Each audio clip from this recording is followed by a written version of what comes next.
What's going on, everybody? What's going on? What's going on? What's going on, everybody? It's your boy Rudy Rodriguez Showmont here. We are at the big show. Facts over feelings, real sports, real talk, no filters. Got Nick Taylor with me once again in the building. He wants to have a cutoff at 11:30, so I guess I have to respect that. So I guess I'll be doing editing until like 4 o'clock in the morning and recording other videos since he's gone soft, and now he has to be not long-winded about silly topics about how bad LeBron James is or other bullshit like that. Why you dry snitching? I mean, That's you said you called needed dry a cutoff. snitching. That's dry snitching. Then you need a cutoff? Why you dry snitching? They ain't need to know that. Yeah, why not? I tell when Ben needs a cutoff. Shit. Damn, they got a dry snitch. God, no, they got to get their. That means they got to get their questions in. We know you want to. You can talk till 3 o'clock in the morning.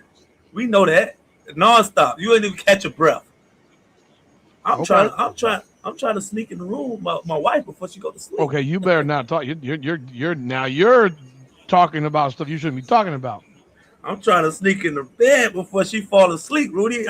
12 o'clock, she's snoozing. You put me in a bad shape right there. And after she go to bed, I'm trying to tap her. She ain't trying to do that crap. I'm trying to get some, Rudy. No, listen here. Help me out tonight, man. I'll do my best. We gonna talk for 2.5, and then I'm gonna sneak in the room. I got 30 minutes to make things happen. All you need is 3 minutes. And all I need is 3 minutes. All I need is 3 minutes, baby. Mike Tyson fight, baby. Come on, baby. The 90s, Mike Tyson fight. Some people ain't even make it out that round. Come on, Rudy. Listen here, man. Oh, my God. That's all I asked for, man. All right, man. What's going on, Lester, Duke, Alexis, Cowboy? Hope everyone's doing well in the chat right now. I do have this thing live opened up for Washington Mystics. Come on now, the podcast and Indiana Fever Unfiltered. You're all a part of this live. If you're in one of the other rooms, subscribe to all of them. We have started Washington Mystics Unfiltered. We've started Indiana Fever Unfiltered because I'm trying to move content over to that platform. And I do appreciate your support. Did some videos on the Mystics the last couple of days that have done pretty damn well for a brand new channel. I am. I admit it. I am a Mystics fan. I like what I see. Because of Lauren Betts or because of the franchise in total? I like Lauren Betts. Okay. I like Lauren Betts. And I like McMahon. And I do like what they're doing with their franchise. Nick, they got 10 rookies or second-year players. That's good. That's crazy. Who that reminds you of in the NBA? OKC. Oh, wow. There we go. OKC and San Antonio, man. That's San Antonio also. I mean, they got a That's how you build a team, man. And their oldest player is actually 32 years old, but she's a rookie in the WNBA. Okay. But the next oldest player is 26. That's good. That's how you build a team, man.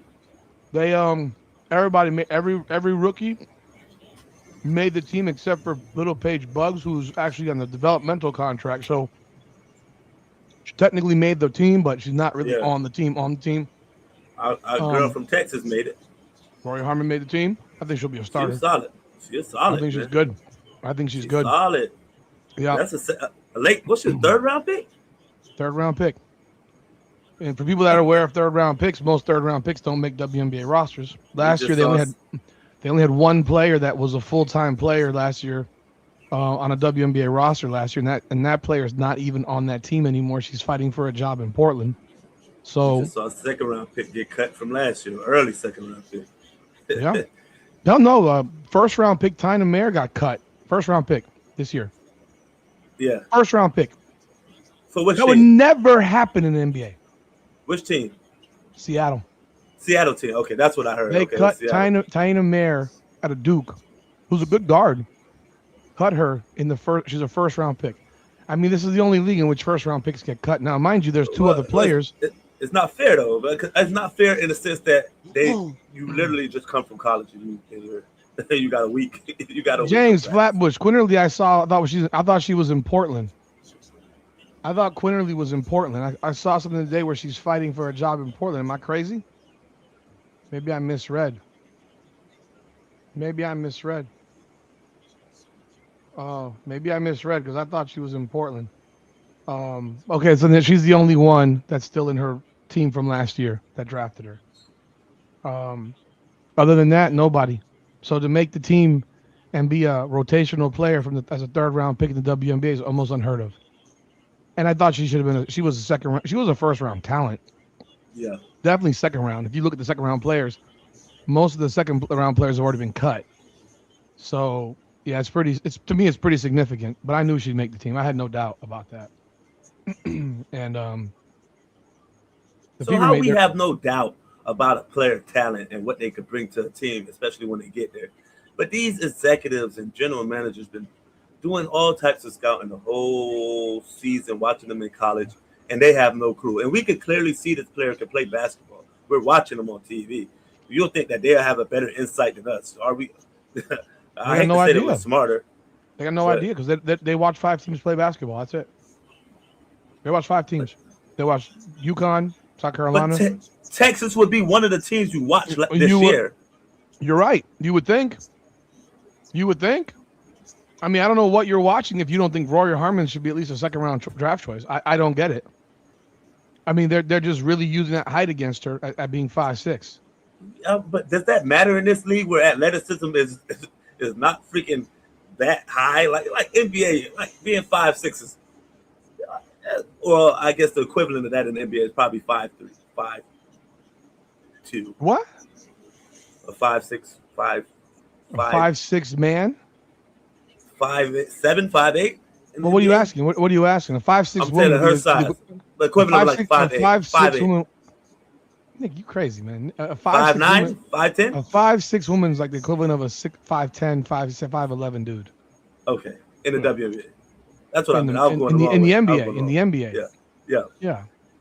Like a 5'6" woman. I mean, yeah, that's a small woman, a short woman for the WNBA, but it's not like she's 5'1". Not she's taller than Muggsy Bogues.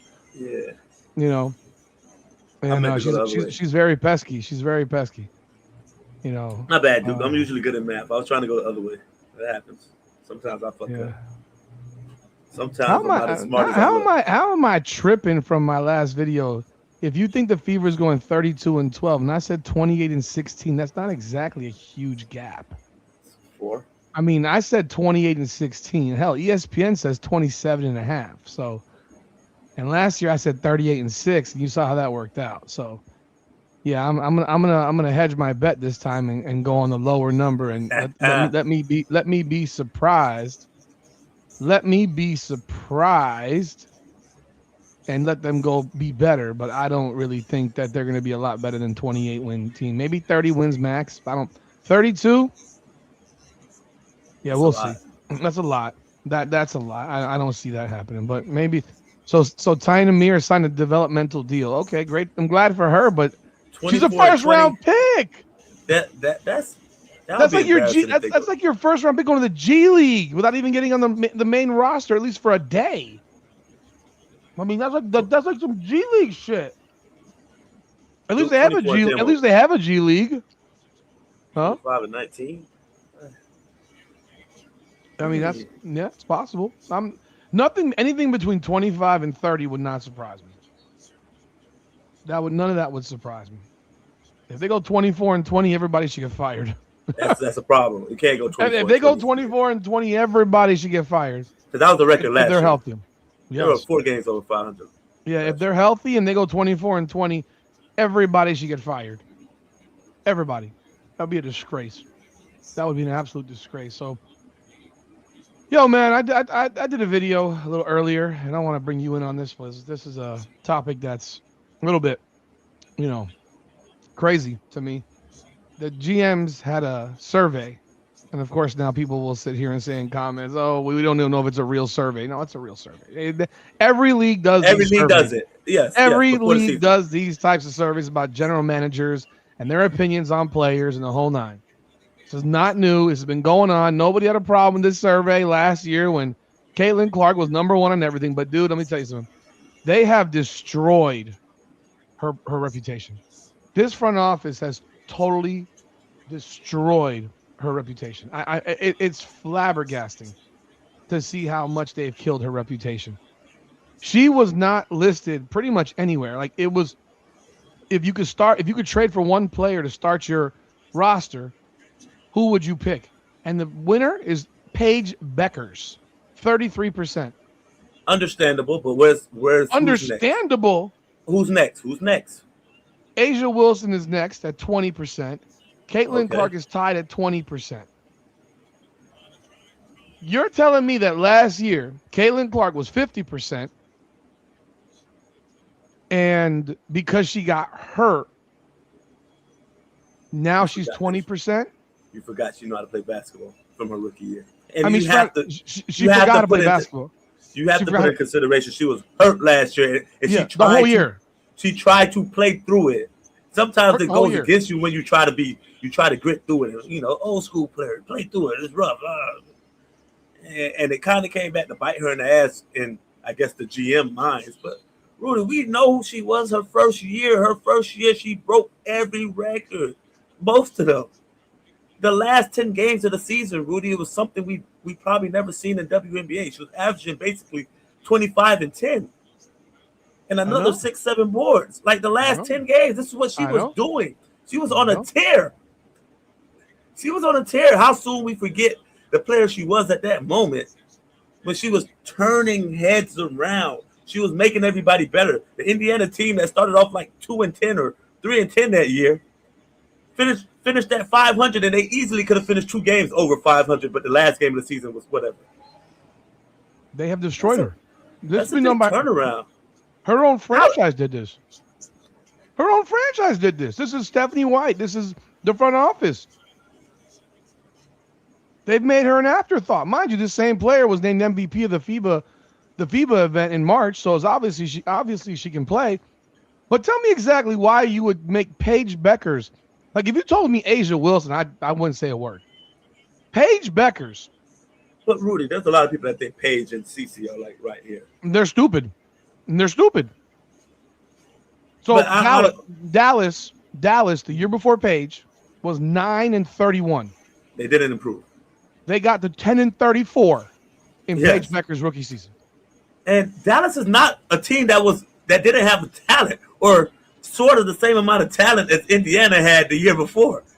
I said that last year. I said they came in the year with Dejanay Carrington. They came in with Enrique averaging 20 points the year before. Everybody thought that was really good. Oh, she got left off the USA team. She should have been there. The All-Star game. She goes off. She tortures people. This is what Enrique can do. She's just on a bad team. But if you add Paige with her, it should make something happen, right? They had a couple bigs. Nobody thought McGowan's was fucking terrible before not to that extent. You have Maddie Segrist. They had players. They had Alyssa Smith at that moment who went to Vegas, and everybody think that she's an okay player now. Mm-hmm. Like, this is the talent that Dallas had to start the season. Yep. And that team totally shitted the bed, and they won 10 games. And Cece went to a team in sort of similar situations. They had another guard who was a shot checker who got it up. They had a big, and then the rest of the roster was blah, and they turned it around. So you have to take that into consideration when you're talking about these players. But I guess we don't. So when you come to that point, Rudy, you are right. It's crazy. And honestly, remember, Indiana had not made the playoffs in 8 seasons. They had been atrocious for 8 straight years. Like, they've been horrendous. Caitlin shows up, they win 20 games for the first time in 8 years. They made a 7-game increase in wins and become a 500 team. And then her second year, she was hurt the entire time. She tried to play through it. Mistake, in my opinion, from the jump. They made a major mistake playing her at Iowa. And then they brought her back way too early. And then she was dealing with that shit all season long. And so here you are, and you're sitting here now telling me that you would start a team with Paige Beuckers over Caitlin Clark because she took a 9-win Dallas team to 10 wins. And I mean, you gotta be kidding me. Like, that's categorically outrageous. And then on top of that, they got Chelsea Gray as the best passer by a mile. She's the best point guard. Now all of a sudden, Jackie Young is the best shooting guard in the WNBA at 16, 5, and 5. I mean, what are we talking about? Are we now going to judge people based on how good they play defense to make them the best player at a position? Because if you want to talk about this, the best defensive player, fine, but don't tell me the best shooting guard is because Jackie Young is a good defensive player, because no one ever judges players like that. We all know that. No one judges who the best damn shooting guard is based on if the guy or girl plays great defense. Because a year ago, Caitlin Clark was the best shooting guard and didn't even play shooting guard. And then she was also tied for the best passer with Chelsea Gray. So apparently, unrivaled is what makes Chelsea Gray great, because that on 3-on-3, a career 5-assist player in the WNBA is apparently the best point guard that's ever lived in this league. And the best passer. Like, come on, dude. No, we know Caitlin probably would have averaged 11 assists her rookie if people kept. Yeah, if they could catch the pass and make layups. Yeah. Last year, Rudy, Caitlin, in those games that she played, when she was hobbled, she averaged 8.8 assists in 4 less minutes than her rookie year. So she plays the next 4 minutes that she played her rookie year. What does she average? 10 easily, right? And she's hobbled. So now make her healthy. So she averaged 11 assists. And if you want to say assist to turnover ratio, it's about the same. It's about the same. Because the point guard is 5.4 to 2.8 last year. That's about 2 to 1. Maybe 1.9 to 1 realistically. Let's do the math. And Caitlin is basically around. How's she the best passer? Because she makes a pass here and there, like one pass here and there. Rudy, she's also playing with the best player in the league, and she's averaging 5 assists a game. Yeah, according to so many, that is the best player in the league. So if she's the best player in the league, you should be averaging more than 5. I mean, and you have the fifth best player in the league on your roster.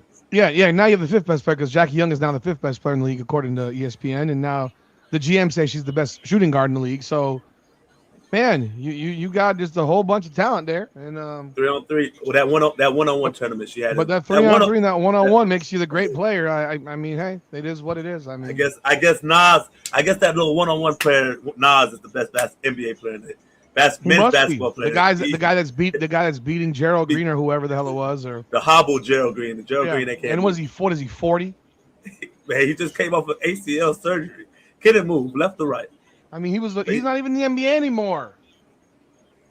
Like, come on, dude. Like how about and are they playing that 3-dribble garbage, or are they playing real one-on-one basketball? No, I think they're dribbling. Because that 3-dribble basketball is not basketball. That's not real one-on-one. That's how real basketball players play. There's 3 dribbles. Rudy. That's not one-on-one. That's one-on-one. That's how people. That wasn't how I played. Not when I was in high school. That's not how we played. Dribble the ball. What are you talking about, bro? What are you talking about? The big man will back the motherfucker down and put it on your fucking head, and that'll be all nothing that you can do about it. You get 3 dribbles to make it happen. Realistic. You try to keep it realistic. They didn't play 3-dribble when you were in high school, Nick. Stop it. Yeah, we played 3 dribbles. Really. That's when we started. In high school? Yes, we played 3 dribbles. I never played a 3-dribble one-on-one game in my life. So basically, what you're saying is if you can't shoot a jump shot, you can't win a one-on-one basketball game. No, you can get to the basket in 3 dribbles, Rudy. High school kids? Yes, Rudy. How much dribbles do you think you need to get to the basket? How many dribbles did it take Boozer to get to the basket? He's gonna back you down. That's why you gotta make it fair if you play. But you check up at the freaking 3-point line. He ain't taking 3 dribbles to get to the damn paint. It would take him 7 dribbles to get to the paint. You just gotta get in front of him. No, boom, back you down. Boom, back you down. You right at the free throw line there. He ain't making that shot. Boozer he ain't making that shot. Boozer can. Stop. He ain't making that shot. So that's gonna teach them to work on their game. Now, if it's just big man,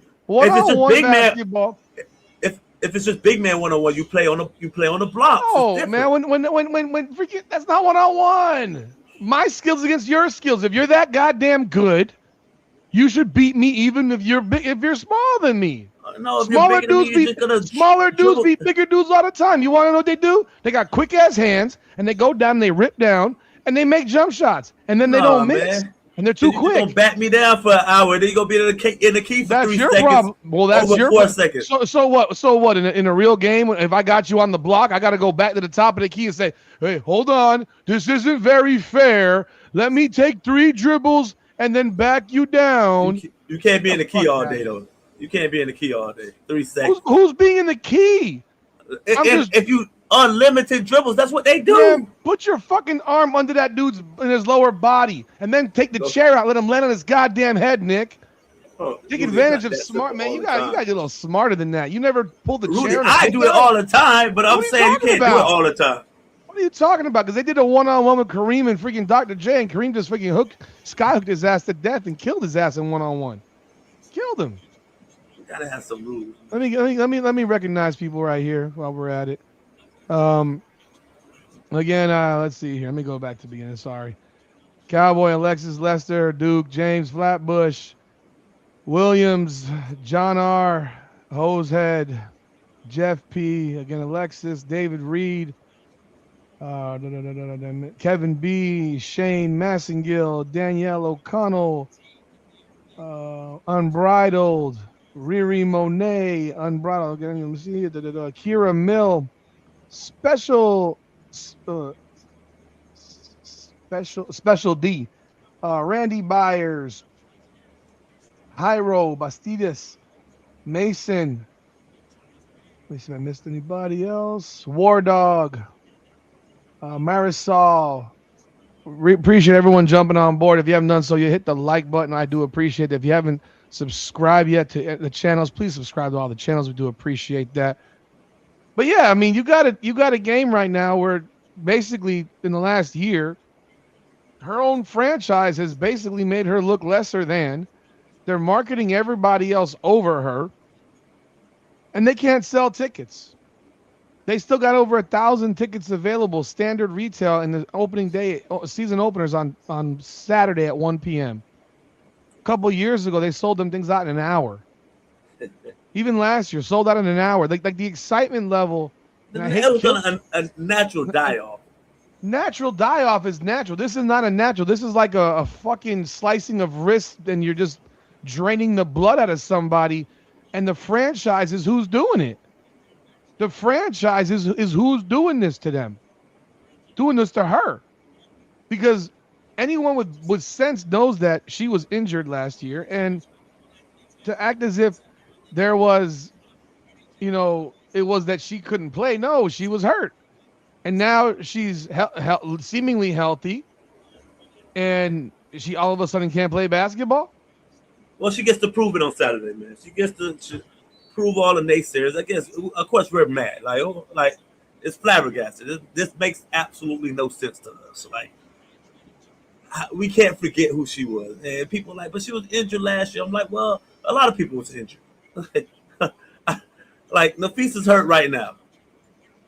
Yeah. Chelsea was banged up most of the year. She came back hobbling. Like, she wasn't amazing to start off the season. She was out, right? Last year, right? Yeah. Or that the year Chelsea before? Gray was 2 years ago. 2 years ago. I just, yeah. Don't you like money? Yeah. But they got the money now, Rudy. They don't know how to act. You can't tell them anything. Well, no. Well, they're losing it because now they can't sell their games out. Yeah, and the league will be back. So let me ask you, you think on a Tuesday, a random Tuesday or Thursday evening, they're going to sell out a game against Toronto or Portland or Phoenix, Seattle? Flage. Nobody cares. Nobody cares. Their fan base is showing you with their pocketbooks that they're not coming. And, when you hear about all these people last year, for example, that made trips, you have a game on? For me?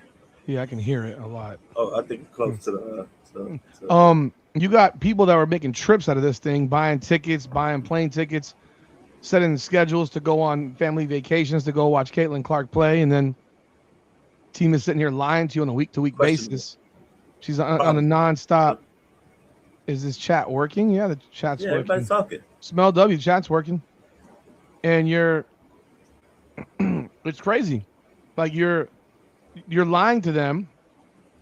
They're having to cancel plane tickets or reschedule, and because you keep telling them that it's day to day, it's next week, it's next week, and then it never comes. So you've been lying, and now you're doing the same lying all over again. And now you're on top of that. Yeah, I don't know who the hell would do a family vacation in Indianapolis either. I agree with that. I would never do that shit. But I'm just saying, people do But you go that. see Caitlyn though. People do So that. It's a since you're family already trip. there, It's a family trip to see Caitlyn. So, and you're already there. So hey, but people do that, and it's now you have this year once again, and now you couple that with the off ball stuff that's really starting to irritate Caitlyn with the questions. She's getting annoyed by the questions. You can tell, where she's even saying, "Well, last year when I was hurt, Leah Boston dribbled the ball off the floor." Well, you aren't hurt now. I don't want to watch a Leah Boston dribble the ball off the floor. I don't want to see that. But why would I want to see that ever? But you know, when players get hurt, it opens up for what other people can do, and now you have to incorporate that into making one whole product this year. Like if Aaliyah Boston could bring it up the court every now and then, and it takes pressure off. I don't want CeCe with the ball bringing it up the court 95% of the game because she gets pressure too much on that. She'll never touch the ball in those possessions. The problem, she'll never touch the ball on those possessions. She's gonna get the ball. No, eventually. She doesn't. It's been proven. Yeah, if it goes to the corner, she doesn't fucking move. She goes to the corner and doesn't move. So now we have to figure that part out. So how do we make her dynamic? Well, Stephanie White said that we wanted to rest. She literally said it. I want her to rest. At certain moments, let her rest. At certain moments, let her rest in the corner. Let her rest on the bench. No, let her rest in the corner. You get a 4-on-4 situation because that opens up the court because her guy's not leaving. I'm not guarding her in the corner. You want to know why? Why not? Because she doesn't make corner threes. Have you been watching? Well, you're not leaving her open. I don't give a damn. I'm going to leave her the fuck open. No, you're not. You're crazy. No, I am. You're building a bit. I am. I'm going to leave her open in the corner. I'll leave her open in the corner. Go check her highlights. See how many corner threes she's hit. She's a top of the key wing player. She's comfortable there. I can't shoot a corner three to save my life either. My sons hate it. I think it's the easiest shot. I hate that shot, bro. The corner three is the easiest shot. I cannot shoot a corner shot. I hate it. It's the worst shot in history for me. I would leave her ass open in the corner. Rudy, nobody leave her open though. Do you want to know what? Because they ain't gonna pass her the ball. But not if you leave her wide open. She gonna get the ball, Rudy. Nobody's doing that. When she does not have the ball, she never sees the ball again. It's almost impossible. And I'm telling you right now, if you're telling this girl who's 152 pounds to set a back screen for Alyssa Thomas, I'd like to mention Alyssa Thomas. Set a back screen for Aaliyah Boston, who's being guarded by Alyssa Thomas. What am I going to do? If I know that Caitlin Clark's setting back screens on my ass, I'm throwing my fucking elbow in the air and I'm putting it in her goddamn throat. You don't know it's Caitlin. All you hear is back screen, Rudy. You're not looking back to see, it's Caitlin. Let me fuck Caitlin. I know now because they just told you. It's not going to be her every time. When she don't have the ball, wait for her to give a back screen. That's what's going to come. A back screen is probably one of the safest ones because the person don't know they're coming and you don't get it. It's brother, not. I'm gonna run her ass the fuck over. Man, all you need is a player on your team. Screen left, screen left, screen left. I mean, you have a teammate, right? Right? Yeah, but it's a back screen. It's more of like you coming up on somebody, you kind of like grope them and set that screen. It's a little different. Every damn time. The back screen is a little bit more safer, Rudy. Nick, they don't pass her the ball, Nick. I'm telling you, they don't pass her the ball. Even in this damn bullshit we've watched for 2 days, 3 games, they don't pass her the ball when she's off the ball. It's like she's not even in the possession. She's not even in the possession. Her players also in full deny on her over there. She has to make herself available sometimes. Again, like we have to find plays that we can run when she's off the ball. Who's calling the plays? Who's calling the plays? SW. Okay, so then call the plays. Well, that's for her to figure out. Shit, not my job. They don't pay me for that shit. Well, it don't look like they're really doing that for her. Play decoy all day. So we know that. So what we'll know as a tendency is that when Caitlin Clark is not on ball, she will not get ball. But you're not going to leave her. I would if she's not getting ball. If it's been proven over again. How far do I gotta be off of her? How far? David, because if I'm within arm's distance of her, I could be literally at the free throw line. But if the ball's on the opposite side, they're not passing her the ball. I'm just saying they're not passing her the ball. That's all. I watched it enough times from last year and this year so far. They're not passing her the ball. Leaving her, when I say leave her, I'm not saying I'm walking the fucking that she's at half. I'm not saying half the court's open. What I'm saying is I'm arm's length. I have enough where I can see the ball there. I see her back there. And that's how you play proper defense. You don't just stay glued to her. That's horrendous defense. Because that person's supposed to be able to be a help side defender as well if they get by you, right? Yeah. You don't just, I got Caitlin over here. We'll give you a layup. Yeah. The Fever, Michael, they're definitely making the playoffs. It's just too many teams that are not that good. Toronto, Portland, Connecticut, and there was somebody else I'm thinking of. Oh, Seattle. So those 4 teams, Indiana will make the playoffs by far. Chicago will be kind of on the fringe. We'll see how they get things going. Because you got Diggins, you got McKay. If she can take that next step. They'll make the playoffs, no doubt. They'll make the playoffs. No doubt about that. Just reading some of y'all comments. You can leave Caitlin open 20 feet and the teammates won't pass to her. They don't pass. I mean, it's weird. It's weird. It's ridiculous. I think Raven will look for her. I mean, mind you, she's called everybody on the team the GOAT by now. Who, Raven? Yeah, she called Aaliyah Boston the GOAT in another video. She called Caitlin the GOAT in another video. It's like everyone's the GOAT. Yeah. I mean, she might as well be calling Damaris Dantas the GOAT at some point. She's just a little sweetie pie. That's what she is. She's a sweetie pie, bro. Raven is. I think everyone now has some type of mental condition. You know how everyone's getting diagnosed with shit, right? Yeah. Like you probably don't even realize you're probably autistic like everybody else nowadays. Because if you take an autism test, if you take an autism test, it literally. So that's the problem. That's why I'm always mad about stupid shit. In the wrong chat. You know, what's in the wrong chat? What? Snell said there was in the wrong chat. Oh yeah, come into the Come On Now the podcast chat. Yeah, I got the 3 of them open. I got the Fever and the Unfiltered, the Mystics Unfiltered. I see them all over here on this Mason, side. we don't want them to lose, man. We still want Stephanie White to turn everybody it around. nowadays, when you test us out, they ask you these questions that are so vague, like, how do you feel about this? Strongly agree, slightly agree, blah, blah, blah, blah, blah. And you're like, man, everybody got some level of everyone's on the spectrum pretty much, right? I'm convinced that she's so damn happy. She's got to be on some spectrum level because there's no one that's fucking happy, bro. There's nobody that's fucking There are happy people. There are happy people in the world. I believe this. People that are always smiling and always happy 247. Yeah, I just got kicked in the fucking scrotum. It's wonderful. Could be worse. I could have lost the testicle. I could have lost the testicle. You gotta like Raven, man. She's coming in. She's changing people's tune. Like she ain't changed my tune on what I think of her as a player, but she seems so sweet and wholesome. Yeah, she does. She's a team player. It's literally abnormal. It's like almost abnormal. I don't. She has turned this around, Rudy. No, I said that literally after like 3 days. You know, I mean, I did it after like 3 days, bro. I don't. You know, it's. But she's always like, it's like a permanent smile. Like, fuck. Yeah. Ain't nothing that damn good all the damn time. Rudy, she came into the league at the best time. The league is getting paid. You just left college.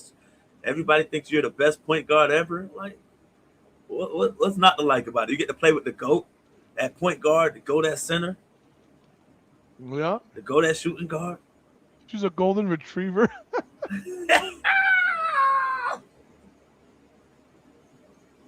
But seriously, it's just this team, bro. If you go on their YouTube page, it's everybody but Caitlin. It's like they do their intro video. Yeah. You know how they do the intro videos for teams? Yeah. So like you go to a Heat game and you know who the last person in the video is pretty much going to be every damn time. Because they use the same video. They use the same video all year. Be Dwayne Wade. Yeah. Indiana's intro video last year was not Caitlin Clark at the end of it. It was Kelsey Mitchell. They go out of their way. Yeah. They go out of their way to make it somebody else. Yeah. It just doesn't make like. So I get it. You can't throw every graphic of Caitlin Clark. You can't make every graphic Caitlin Clark. You can't, because otherwise it looks utterly absurd. Yeah. But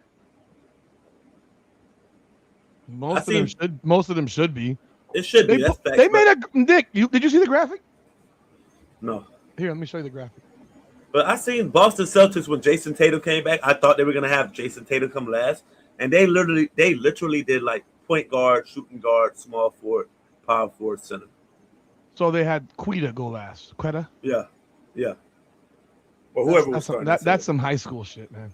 That's high school shit. So, because I was expecting that, I was like, okay, Tatum, his first game back, they're gonna give him like his big standing ovation. He's gonna be last one. No, that's not how they did it.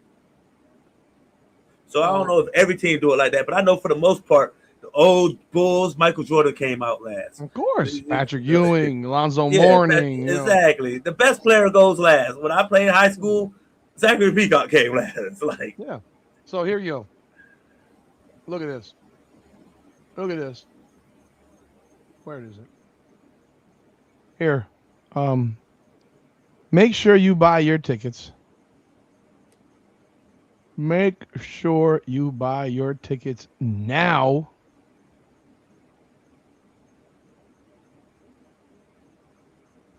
Because Damaris Dantas is in the building, baby.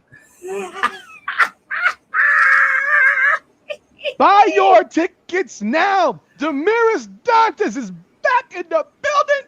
I mean, she had a good last preseason game, right?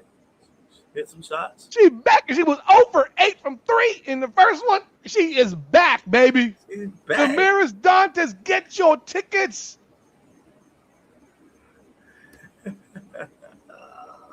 or if you don't buy tickets, at least watch us on TV on ABC, Disney, or listen to us on WIBC 93.1 FM.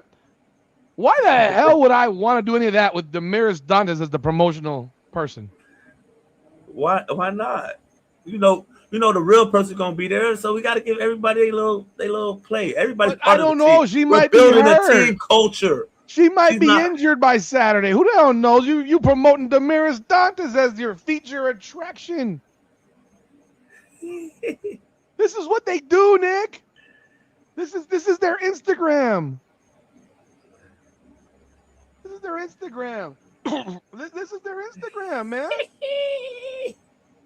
Like, okay, let's see here. Let's look at the milk. They're doing their testing of the food. Again, I'm just wondering, did they not? Nobody want to see. Nobody want to see Dantas. Yeah, there's Stephanie White, Michaela Timpson. Double D. That's Hines Allen, Walker Kimbrough, and Kelsey Mitchell. All right. There's Sophie. Y'all don't disrespect DD. DD has moments where she gets hot. She hit a couple threes. She should. She's a professional. And then I think this one girl got cut. I think this girl got cut today. So tell me, they didn't invite Caitlin for this one either? They didn't want to give her free food? Bro, it can't always be about Caitlin, bro. It's very, very rarely about her nowadays. I mean, my God, I'm get your tickets now. DD's in the building, baby. This is their new pictures. These are their new pictures. Double D, baby. Yeah, she looked like she lost some weight. Who's the best player?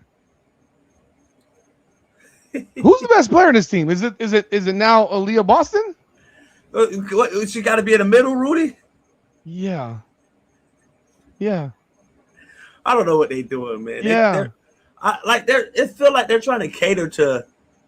Yeah. They're trying to play to the role like she's not the person that everybody's coming to see. But in any other league, you're promoting the person who sells the most tickets. It's just what it is. There's no feelings that go into that. It is what it is, man. Like CC is the brand. Everybody else fall in line. You should know that. And everybody should accept that because she got all of y'all paid. And the people are like, no, she didn't get y'all. She got them paid. because you're anticipating that she's gonna keep bringing fans for the next few years, and we're gonna continue to make money, and the revenue's gonna increase because of CC. Because no other way would y'all have got paid that much money. David, I'm messing around, man. We know it's about CC. I'm just trying to give a different perspective of what Indiana's thinking. I'm trying to dive deep. Nick. This was a few years back. This is when LeBron James's first year in LA. LeBron James's first year in LA. Okay. LeBron James's first year in LA. They had him on the side of Lonzo Ball and I'm gonna show you what they got. The first year in LA. He's on the side They got the centers sitting on the damn chairs. LeBron is right in the middle. You got Tyson Chandler, JaVale McGee, Brandon Ingram. I don't even know who 31 is. They had 35 is Reggie Bullock. I don't know who the hell the 17 dude is. But you got LeBron in the middle. It's like he ain't the tallest. Brandon Ingram. He's in the middle. They put him in the middle. Bullock. Oh, Lord have mercy. They got him in the middle. I mean, this is what I'm talking about. They put him in the middle. That's what you do. That's what you do. Your feature attraction is always going to be in the middle. And everybody should know that. And that's like there's a given. And you accept it, bro. Are you being okay? I'm trying to. Like, he's messing around. He's playing around. I know you're being sarcastic. I mean, come on now. This is crazy. This is craziness. Yeah, of course. The Golden State Valkyrie owner just said that CC is the reason he chose to invest in. We know that. Like, that's why they got paid. Like, if you believe they got paid any other reason, you believe the owners voted in negotiations because of any other reason, then you're a fool. If she was black, they'd have gave her rightful spot. Every team, they put their top. I don't know if she was black. If she was black, she probably would have got her rightful spot. But I don't know if the league would have. I don't know if the WNBA gets supported or people are investing as much. The black people are not spending the money on the league like that. If she went to Iowa, this wasn't even this was about Iowa. That's 100%. This is about Iowa. This wasn't even about if she's white or black. This is about Iowa. Iowa did this. What do you think if she's black in Iowa that she gets this fame like if this? She's shooting 30-footers and they're going to the Final Four? I don't know. And playing with them ducks around her? I don't give a damn if she's green, yellow, Mexican, Italian, freaking Chinese. If she's doing that work at Iowa, where there ain't nothing else to do there but watch her play, and she's doing what white girl Caitlin's doing. Rudy, she don't have this fan base. Hell no, man. She don't have this fan base. I absolutely believe. If Juju Watkins went to Iowa and transferred to Iowa next year, Juju Watkins would explode. Explosion. But again, if you had the skill set, this is not about Caitlin, because Sabrina has a similar skill set leaving. But she didn't explode like this. Because she wasn't shooting from the parking lot. Because she's close enough. Nick, not in college. Okay, but then she went to New York. In college. And again, what happened? She didn't have it. So why not? Why not? Because Oregon fans didn't give a shit about her. And she didn't take nobody to the damn national championship game. This woman took two teams filled with ducks to a national championship game. Twice. Sabrina Ionescu was supposed to be the great white hope. She was supposed to be it. Supposed to be. And she wasn't, because she just did everything else we've seen other women's basketball players do, which is nothing freaking impressive. Yeah, I'm not shitting on their ability. But the things that they do, we've seen it done 4,000 times. Do I need to see a woman shoot a mid-range 16-footer? That's normal. But do you see women shooting pull-up 30-footers? No, and you still don't. And you still don't. Because they can't make them. They're air balls. I think it's also Her passing is her passing. Her passing, she led the country in scoring and assists. It like wasn't even like on the men's level, you're like, God damn, you made that. Passing is incredible. Her passing was incredible. It wasn't about for me. Okay, I can't speak for other people. For me, to sit here and like to accuse people of being racist, and I'm not saying there aren't racist people out there. There's racist people everywhere, but to accuse people of being racist because you cheer this woman on and you're like, yo, she's the shit. My favorite Miami Heat player of all time is Dwayne Wade.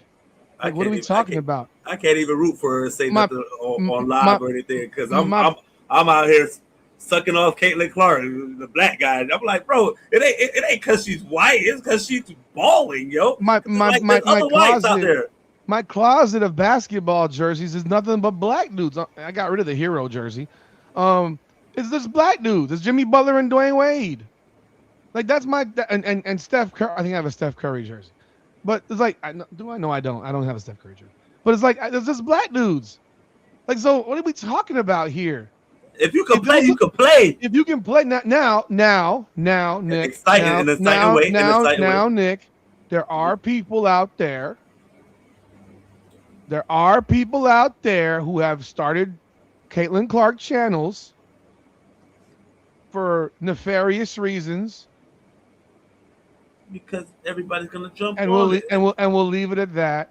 Because I could be the black guy who's overly doing it on her, and I'm gonna get people that's gonna jump on it. Like, see, look, that black guy likes that white girl. He must come. It's a reason. Oh my gosh, and a lot of them get that because of that. And so you pump it up, you play to the fans, and you get a lot of people that follow your page. That's smart. It's smart. I'm not doing it because I'm gonna call you out for the bullshit you do. I like you. I'm gonna keep it real. I always keep it real. I don't play cake to YouTube and all that stuff. I like honest conversations, and I'm gonna keep it real. You said Sabrina Ionescu was the triple-double master in college? I don't remember. I don't remember. And I sure as shit know that I didn't give a damn about her. Nope. And people were talking about her. I remember when people talked about her. Yeah. I never cared. I never cared at all about her. So it's like, what? We got more pizzas if you need to eat more, too. You know, but Sabrina Ionescu, her game was whatever. It wasn't. No one, again, she went to Oregon. Nobody cared. And going 15, 10, and 10 is not all that damn impressive to me. Damn, Rudy, she had 26 in college. Who? Caitlin? Sabrina? Okay, how many with 30? How many in the Final Four? Over 4 seasons, 8 her senior year, 8 her junior year. That's not bad. Really. And she had a major Kobe Bryant backing and a Nike backing. Bro, they're putting out they're putting out another fucking Asia Wilson sneaker. And we still don't have a Caitlin sneaker. Did you know that? I saw the commercial. Asia Wilson's newest sneaker, the A2 is coming out. And we don't have a sneaker for Caitlin Clark yet. I mean, come on, man. What are we doing? What are we waiting? What is Nike's all part of this bullshit? They didn't drop us. Wait, what they waiting for? They didn't drop her sneaker yet. You don't think that'd be You don't think that'd be the first thing on the agenda? These folks don't like money, bro. That's the easiest money you can make. That's the easiest money you can make. I'm what are you gonna wait till? You gonna wait till it die off?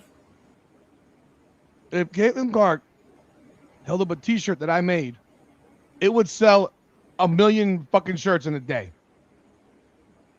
Yeah, they'd buy it in a day. Yeah, I need commission off that, Rudy. Can you imagine? You got an Asia 2 already. I saw the commercial like literally yesterday. I was like, what the fuck is this? Maybe it was this weekend. She should have had it. There's no way she should have had shoes to start the season this year. It's absurd. We're gonna wait till September. Probably take longer than that. Because apparently they're designing them in Mars. Because they went to Mars for the design. Crazy, bro. The planet? Crazy. They left the planet. You know what? When you go to a restaurant and you sit here and you say, "Damn, are they buying the damn steak? Are they going to the damn? Did they go? Are they going to get the fucking cow? Are they? Yeah, they're going to get the cow type of shit because it's taking so damn long." That's what we're doing right now with Caitlin Clark's sneaker. Did they go to another planet to make this damn sneaker? Because clearly nobody can make this shit. Yeah, I know Sabrina's senior year was canceled due to COVID. I get all that. I don't care. She was hyped to be the great white hope, and nobody gives a shit. Nobody cares. Like, stop it. And I think, and it's because I do believe Iowa is a major part of it. Because if Caitlin Clark went to school at USC, nobody would care. I do believe that. It depends on where you go to school. Because you need a school, and the next one, by the way, I guess they said over the Sixers without Embiid. Yeah. It depends on what school you went to. Tough one. You know? And that's, I think that mattered a great deal. Like, if you went to, SC, I mean, he said Bam has a warehouse full of Asian shoes. Bro, I would do that too. If that's my old girl, I gotta get her numbers up. Bro, Bam wasn't even at the damn Met Gala with her, man. He's not even on that level. That was she did not look enticing at the Met Gala. Look, a fucking drag queen. She looked like a drag. She looked like a goddamn drag queen, RuPaul motherfucker. Sorry. What are we talking about here? I'm so sorry. That was not a good look. Fuck. That was painted on yellow fucking hair. She painted her arms fucking gold. That was bad. Oh my God. Sorry. Looked like a goddamn man, bro. Keeping it real goes wrong, man. Whoa. Hey, you know what? Who's these people? Who's in the background for these people, man? Who's giving them guidance? Did you see dressed? When you got dressed up and made up, who said, "Yeah, girl, that's that shit right there. You put that on, girl. Ooh, rock that." Who did it? Let me ask you. Somebody got to keep it real, Rudy. Let me ask you a question. First of all, I think that probably her outfit was probably from Fashion Nova. But let me ask you a question. The WNBA basketball season is starting this week. Yeah. Tell me why A'ja Wilson, Paige Beuckers, and Angel Reese are at the Met Gala on a Monday night, and they got a game on Friday or Saturday. And hell, Paige Beuckers has a road game on Saturday. They probably had a day off. Rudy, that's and Atlanta's on the road as well. Rudy, on Friday. They probably off, bro. Like, keep it real. Practice schedules is different than pros. Like, you'll get a couple of days off, and then a couple of days before the game, we'll ramp it up. We'll get a practice in on Tuesday, Wednesday. For the first game of the season. Yeah. For the first game of the season. They only got 2.5 weeks of. They only got 2.5 weeks of fucking work. So, they just made cuts. I don't know. Like, so the difference of basketball. This is not football. This ain't football. So, this is basketball. Football, they'll make cuts on Friday, whatever, Saturday, whatever, whatnot, and then you have Saturday, Sunday, Monday,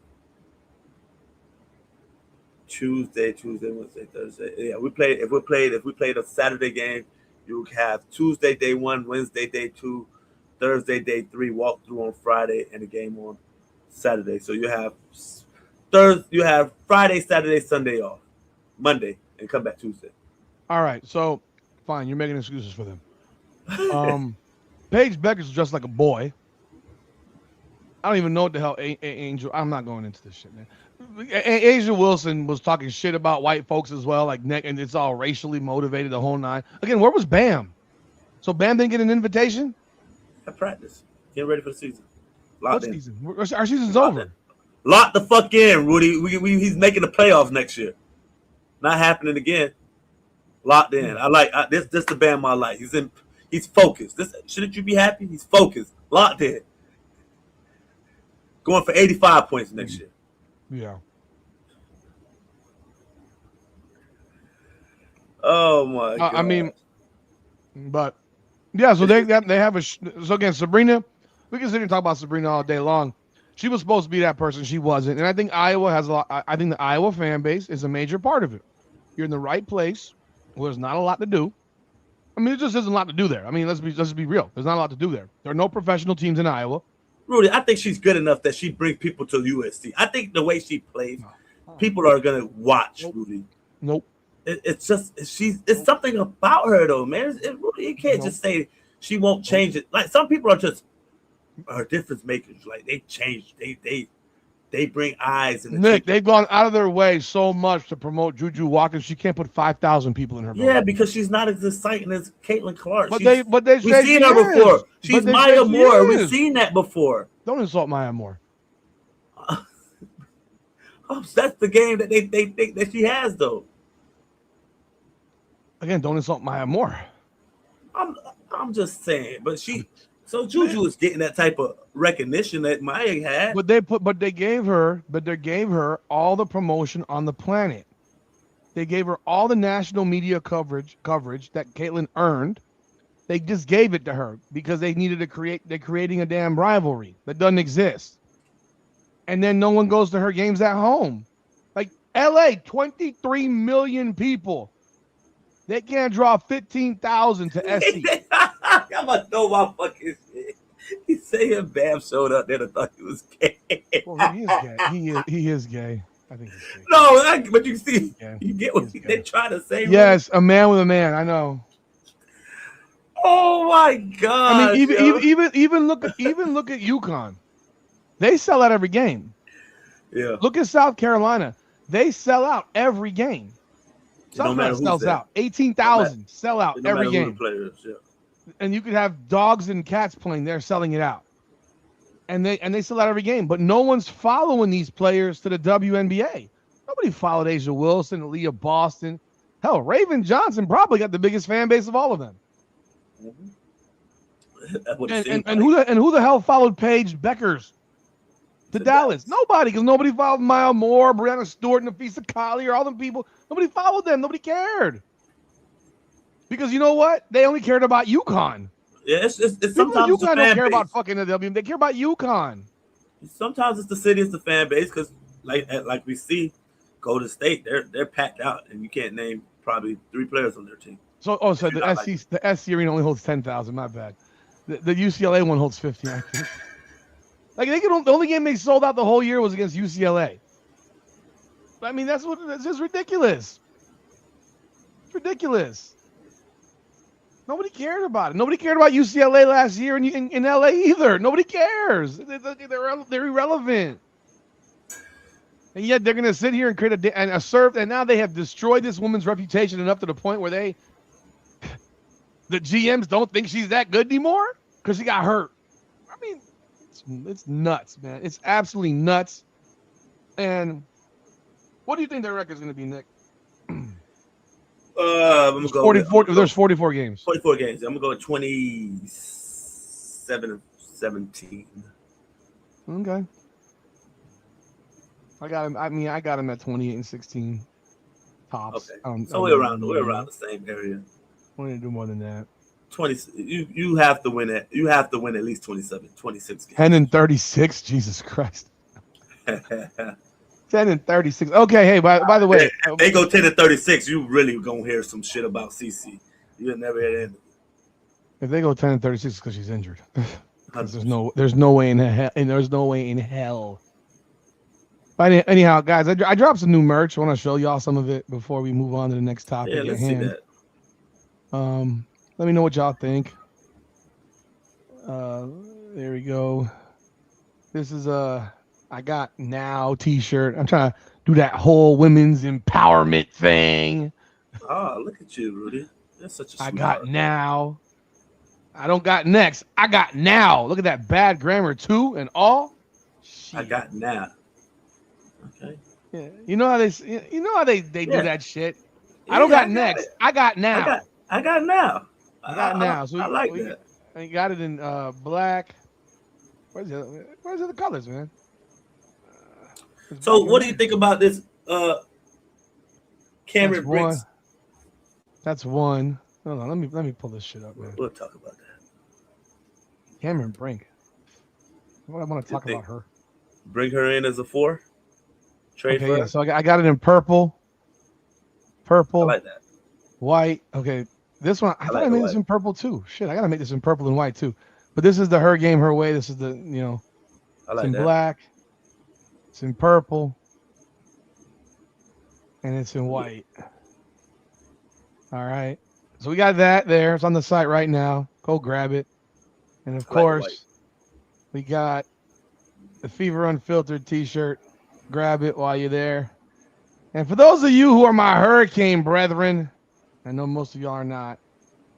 I got made some funky looking hurricane designs in different colors. Green, orange, and white and black. Jesus Christ. What? You don't like it? No, You don't like it? Wemby's fucking tall. I like you. I like you shit. I Oh, like look at this. Look at this one. Here we go. This one right here. Boom. Yeah, Nick, we run this motherfucker.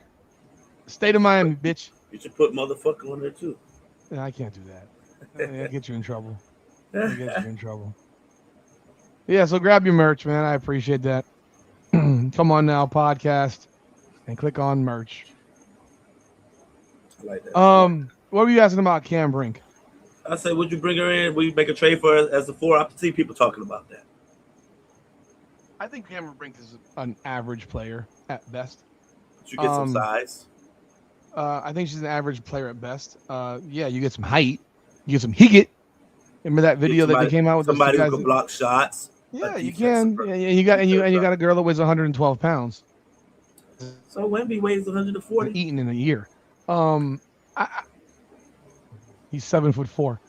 I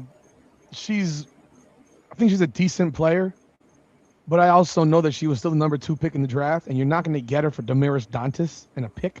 Like, you gotta. But she's on. But you're promoting her. She's on the main page, Rudy. Why not? You're not going to get her for Damaris Dantas in a pick. Do they know that she's on the front page? I don't give a shit. You're not getting her for Damaris Dantas in a pick. You're going to have to give up more. You're going to have to give up more. You're going to have to give up more. You're going to have to give up probably Sophie Cunningham, Michaela Timpson, and a pick. Like, you're going to have to give up something. Lexi instead of Sophie. They'll never give up Lexi. They signed her to 2 years. They signed Sophie to 1. They're not going to give up Lexi.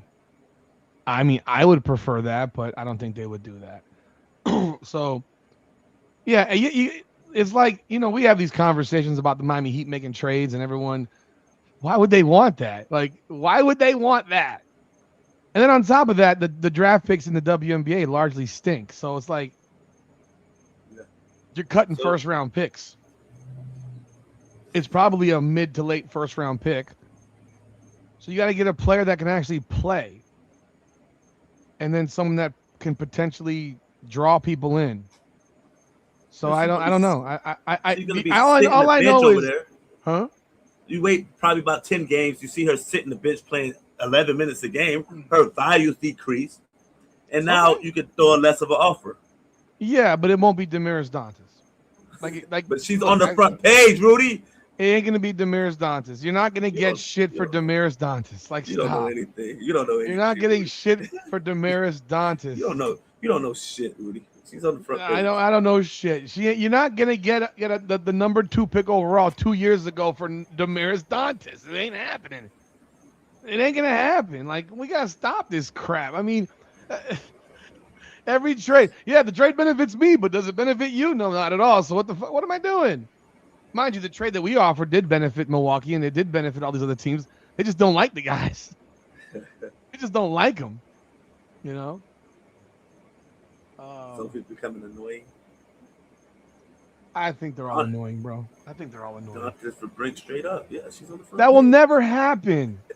That will never happen. Like, dude, she's on the front page, dude. I don't give a fuck where she is. It's not gonna happen. Jackass too. You don't understand that she's on the front page. All right. Be serious, man. I don't really. I'm fucking around. I don't anticipate a trade like that. But if you could get a pick for next year, I'll do that. Like, fuck a pick. Who could get a pick? If you could put in a pick for next year, if you're Indiana, pick for next year. What, for Brink? Yeah. Dantas will not be part of this trade because nobody wants her. Nobody wants her. All right. Stop this shit. Maisha Hines in the first move. Yeah, that won't happen.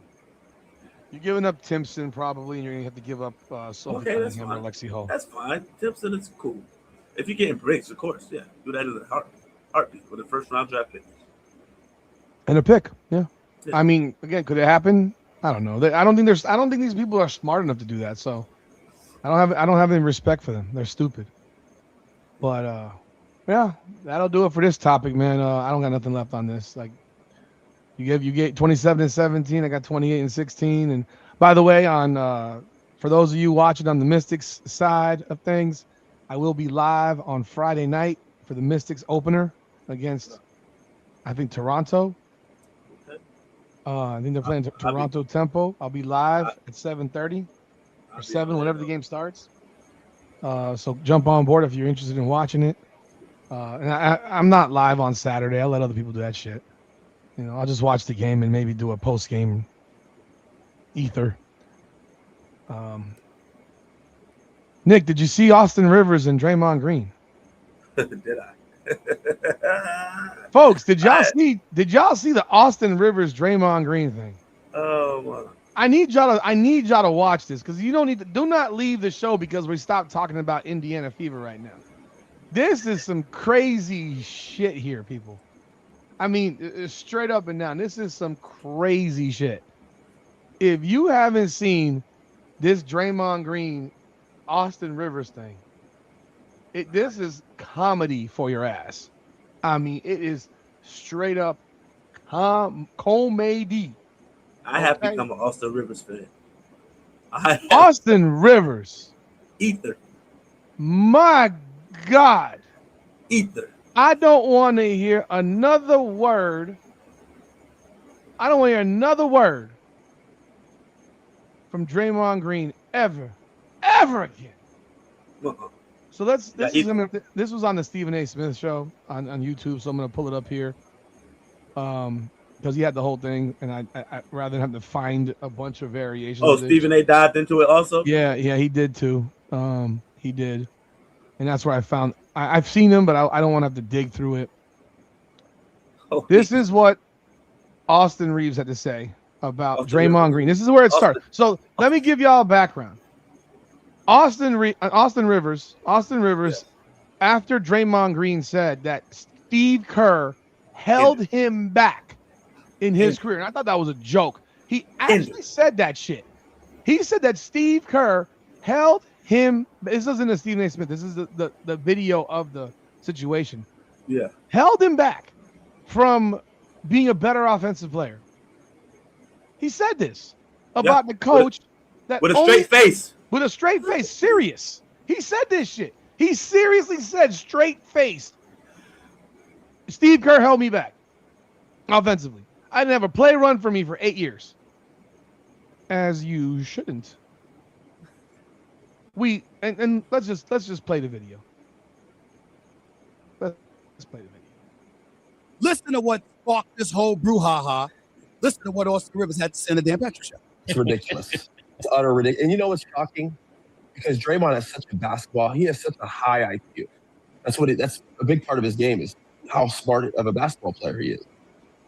So it bewilders me that he even thinks like this because it's like Draymond, them taking a chance on you and them playing you and Steve putting you at the forefront of that offense, making you be the point forward and kind of the, letting you allow you to have that voice and the freedom to have your, whether it's the spasms or when he loses it or to be the emotional leader of that team. Steve let him be who he was. So to hear he was hindered, especially Draymond's never been an offensive score juggernaut. He's left open 80% of the game. No one guards him. And because he's such a high IQ player, he's been able to take that and be a free screener for Steph, Clay. He's been this enforcer. He does all these things defensively to dominate. I don't know what way he was hindered and why they would ever draw up plays for you to score. You were never a scorer. In fact, the teams would have loved it. If you were shooting, it'd be much better than Steph not, or Clay or Kevin not. It's just ludicrous. I don't even know where he got this from. If Draymond was on another team in the NBA, I don't know what his career would have looked like. He wouldn't be a Hall of Famer. No. And that's not a slight to Draymond because he is in the Hall of Fame. So it's like, take the fact that the guy that helped you get there, is the guy you're saying hindered you. I don't understand the point. I don't get it. Dre, and I love Dre. I love his competitive. I love everything about Dre. We got drafted in the same class. He's too smart of a basketball player to genuinely think this. Okay. So that was what Austin Rivers initially said. I don't think there was anything wrong with that because all of this is true. It's all true. It's all true, but it's how Austin said it. Austin has that voice where it's like, I'm bewildered. And it's like the little chuckle with it. And it seems like you're taking shots at me, even though he's told the truth, but he's talking shit a little bit. But it's truthful shit, Rudy. Like, it's all true. But if you're on the other end of it, it sounds like you're taking a fucking slight at me. And I didn't say nothing to you. I'm talking about a different situation. But you brought that on yourself by saying your career got hindered when everybody know that you're a beneficiary of Steph Curry, Klay Thompson, and then you got a stimulus package of fucking Kevin Durant. You had Andre Iguodala. You had Sean. We got more, Nick. We got more. I'm ready. My bad. On the Draymond Green show. Listen to this. I don't like to get in these back and forths because, quite honestly, guys that you usually get into the back and forths with, they become back and forths because it's like one of them like severely tips something this way and the other is just like kind of so far down that it kind of pulls you back a little bit. And so, speaking of Austin Rivers, I saw he said he's bewildered and it's ridiculous of what I said. And I just find it interesting that a guy who was the 10th pick in my draft, I was 35, who's on his second act, still on act 1. He goes, Draymond, never been a scorer. Austin, you and I averaged the same amount of points in high school. And I say high school because that's when you were at your best. And then in college, he was still good. He was very featured at Duke because NBA careers, should he really talk about my NBA career? I'm still with my first team. He was gone from his first team in 2 years. The guy received the biggest bailout in U.S. history prior to President Trump bailing out the airlines when his dad gave him $42 million. And I tip my hat to Doc. I pray that I can give DJ $200 million or give Deuce $250 million. I pray that I can do that one day. I love how people just go take the 15 seconds that they want to take and make it a headline. But I really enjoyed watching Austin Rivers be bewildered. Okay, so that word hurt him, Rudy. Listen, it's I'm gonna tell you. Listen, folks. We got one more. Did you see Austin Rivers' response? Who, me? Yeah. Rudy, you saw my video. Oh, you did one today? I did it yesterday. I thought this was today. Okay, I don't even know. No, I did it yesterday. This was the final. This was the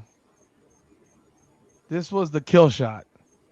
This was the Eminem kill shot on. This is what made Machine Gun Kelly leave rap music and go to heavy metal again. He literally made him leave the genre of music and go back to heavy metal. This is kill shot. Rudy, you've been on your rap shit. I heard you the other day talking about King Von. I heard you talking about King Von. I watched a 3-hour documentary on that crap. My God, I heard you talking about it. Oh, it's a documentary on it?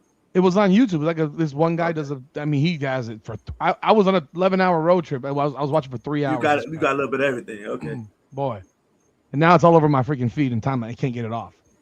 This is Austin Rivers, and I'll let him talk, and then we can go. Listen to this. First off, Draymond, we weren't the same players in high school. I don't care about our numbers being similar. I did it at the national level, the top level. Hence why I got the Naismith Award, and I got pretty much every award you could think of. I just noticed that. Did you notice that? I got the Naismith Award, and I got pretty much high school. I don't care about our numbers being similar. I did it at the national level, the top level. Hence why I got the Naismith. He got the Naismith trophy right behind him. He put it there on purpose. He moved over and moved the cameras like, I got the Naismith. I'm the National Player of the Year in high school. Award, and I got pretty much every award you can think of in high school.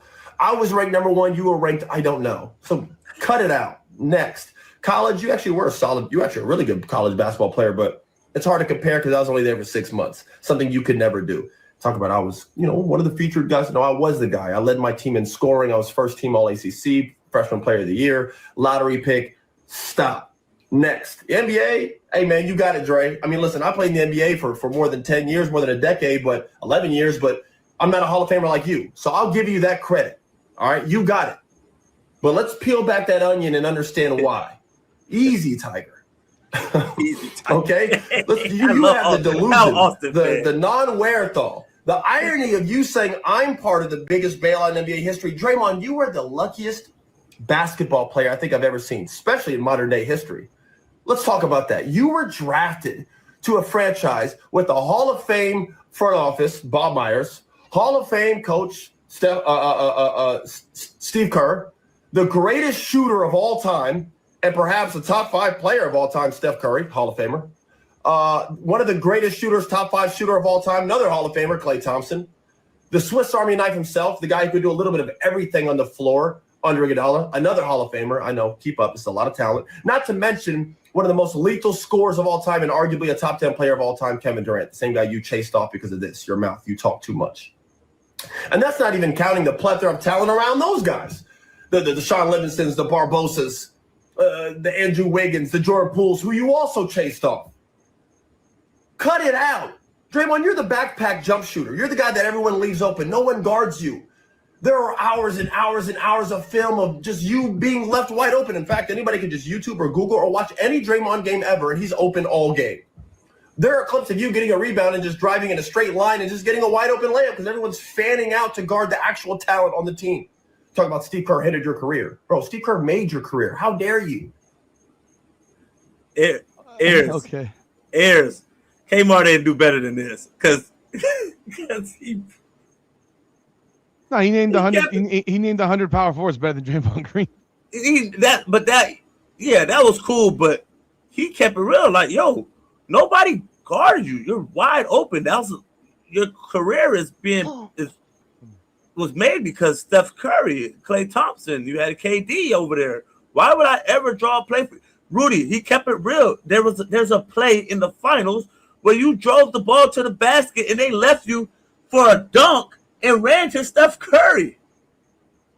That's real shit.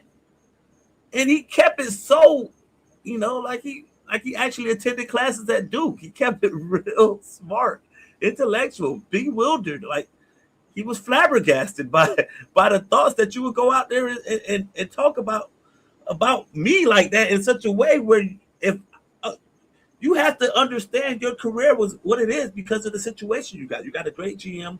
You got a coach who I would say he's a beneficiary also, but he still changed some things and tweaked some things. You got Steph, you got Klay, you got KD, you got you had Bogut, you had Harrison, you had players. Like you played 4-on-3 most of your career because Steph got doubled, and all you had to do was find Klay over there, KD over here, Iguodala over here, or Steph relocating, or Steph passed the ball to you, nobody guarded you, you set the screen because your guy wasn't guarding him, and Steph got a shot. Like, keep it real. So, for folks that don't know, you may not even remember. You might not remember. You should. Nick played his older brother Jeremiah Rivers in the state championship in 2006 at Northern High School. They both went to Winter Park, which is actually a public school, which is shocking that you would send your kid to a public school as the head coach of the Orlando Magic. In Doc Rivers, so clearly Doc Rivers is a cheapskate because he's sending his kids to public school as a multi-millionaire. Huh? It's in Orlando, bro. Like, Orlando. Yeah. Send your kid to Montverde, bro. Send your kid to a private school, Lake Highland Prep or something like that. Like, nah, you ain't OC Orlando Christian Prep, stuff like that. Nah, you ain't getting all that treatment. I want you to be out there in the trenches. No. So in the trenches. Anyhow, Nick played his older brother in the state championship. His team won. That was the first state title at Northern High School in history. I beat Doc Rivers' son. Yeah. So Austin Rivers came a couple years later. I don't remember if Austin Rivers was on that team or not. I don't know if he was a youngster on that team. I don't remember. No, I don't remember. I don't remember if he was or not. If he was, he may have been. He may have been like a couple. He was a few years later. Just want to confirm. How old was he? He wasn't on that team. Austin Rivers graduated in 11 from Winter Park. So he came a year later, 2 years later. Yeah. So Austin Rivers in high school was that dude. So for people that don't really know, Austin Rivers was that dude. I mean, when I say he was that dude, he was the best player in the country. He was the #1 overall player in the nation at Winter Park as a senior. He was on every All-American team as a high school senior. He was McDonald's All-American. He was everything.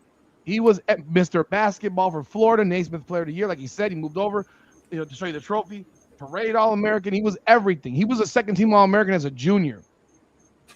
He goes to Duke for 6 months. You think he went to class? Like, do you really think this guy went to class at Duke? Oh, he was there for like 6 months. Huh? He sound like he did. He's intelligent. He's intelligent. How you read him off. He sound like he's intelligent. I mean, he's not intelligent. You know. But this dude won every award. He was #1 in the country. He was the badass dude. I mean, I thought he should have stayed at Duke longer. But even in that time, he was the first team All-ACC as a freshman.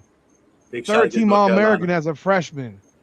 Rookie of the Year as a freshman. All-ACC freshman. I mean, he was all these things. I remember he hit the game-winning shot against Duke, against North Carolina. Over Tyler Zeller. I think it was Tyler Zeller. I think it was Tyler Zeller. He hit a big 3 to win the game against North Carolina. Like, that was his time at Duke. He left after his freshman year. Draymond Green was in college for 4 years. Draymond Green was a 4-year player at Michigan State. And his last year, he averaged 16 points. And yes, he was actually, I believe, the National Player of the Year his senior year. He was. At 16 points a game. But he averaged 16 points a game. At he was 45% shooting. He was the NABC National Player. So not the NACE, he was NABC.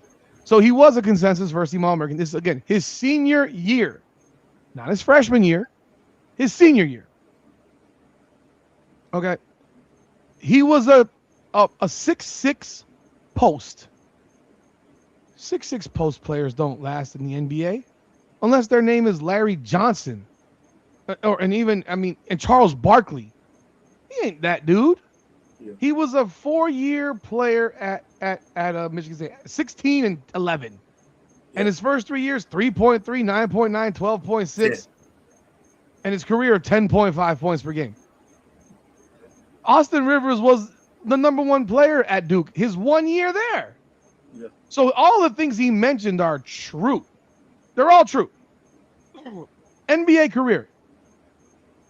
Draymond Green, if he gets drafted 1 spot earlier or 1 spot later, you would never have known his name. Probably got cut. I have said for the longest, Draymond Green is the most overrated bum of a basketball player in the history of the NBA. He is so overrated that these people have been convinced by some fugazi ring culture that this guy is a Hall of Fame basketball player. He had 1 year where he had an opportunity to be that dude because Steph Curry was hurt. Everybody was hurt. Everybody was out. And what did Draymond do? Triple single. Straight, utter garbage. He took the fucking year off, Rudy. He fucking embarrassed himself. Sucked because he knew he couldn't do it. He knew he couldn't do it. Draymond Green. If your career was hindered at that moment, I could get up 20 shots a game. What Steve Kerr gonna tell me? No, 20 shots. I'm taking 20 shots. What's Steve Kerr gonna tell me at that moment? Like, we fucking suck. We won 10 games, 15 games. He's not gonna say anything to you at that moment. You're getting paid $20 million, $25 million a year at that time, 15, whatever. You're probably the highest paid player on the team at that moment, regardless. Rudy, what's Steve Kerr gonna tell you if you have that game and then shoot the ball? Shoot the ball. They went 15 and 50. Shoot the ball. They were 15 and 50. He shot. You ran away Kevin Durant. He shot 38.9% from the field, 27.9 from 3, averaged 8 points, 6.2 boards, and 6.2 assists. And he played 43 games. You have some level of audacity to walk around like you're some Hall of Fame basketball player. Draymond, I don't like when people put stuff, if someone is, then he is. No, actually, Dennis Rodman does not belong in the Hall of Fame either. It's levels. And Dennis Rodman was elite at the one thing he did. Elite, the greatest we've ever had since Wilt Chamberlain and Bill Russell. rebounded the ball as a 6'7", 6'6" dude. Draymond Green averages 6 rebounds for a career. 7 rebounds for a career. And Dennis Rodman was a better defensive player than Draymond Green. He guarded actual centers. And, I mean, you remember the fucking nightmares that Alonzo Mourning had with him. Like, he would bother Alonzo Mourning so much that Alonzo Mourning would get himself completely want to fight him. And he's like completely mentally out of the game. Draymond Green gets more blowjobs for being the best bus rider ever in NBA history. He's not the second. He's not the first bus rider. He ain't the second bus rider. He ain't even the third. He might not be the 5th bus rider. Andre Iguodala might go to the Hall of Fame. Andre Iguodala was a #1 option in Philly. They're gonna put him in the Hall of Fame. Sean Livingston was a good player. Andrew Bogut was a good center. Andrew Wiggins is a 17, 18 point per game guy still. All of these guys are still doing work. A lot of these guys are still doing work. Wiggins is still doing work. And you sitting here, I'm on my first thing. No, you've been podcasting for 4 fucking years, and you've averaged 8 points and 7 rebounds and 6 assists for literally the last 8 seasons.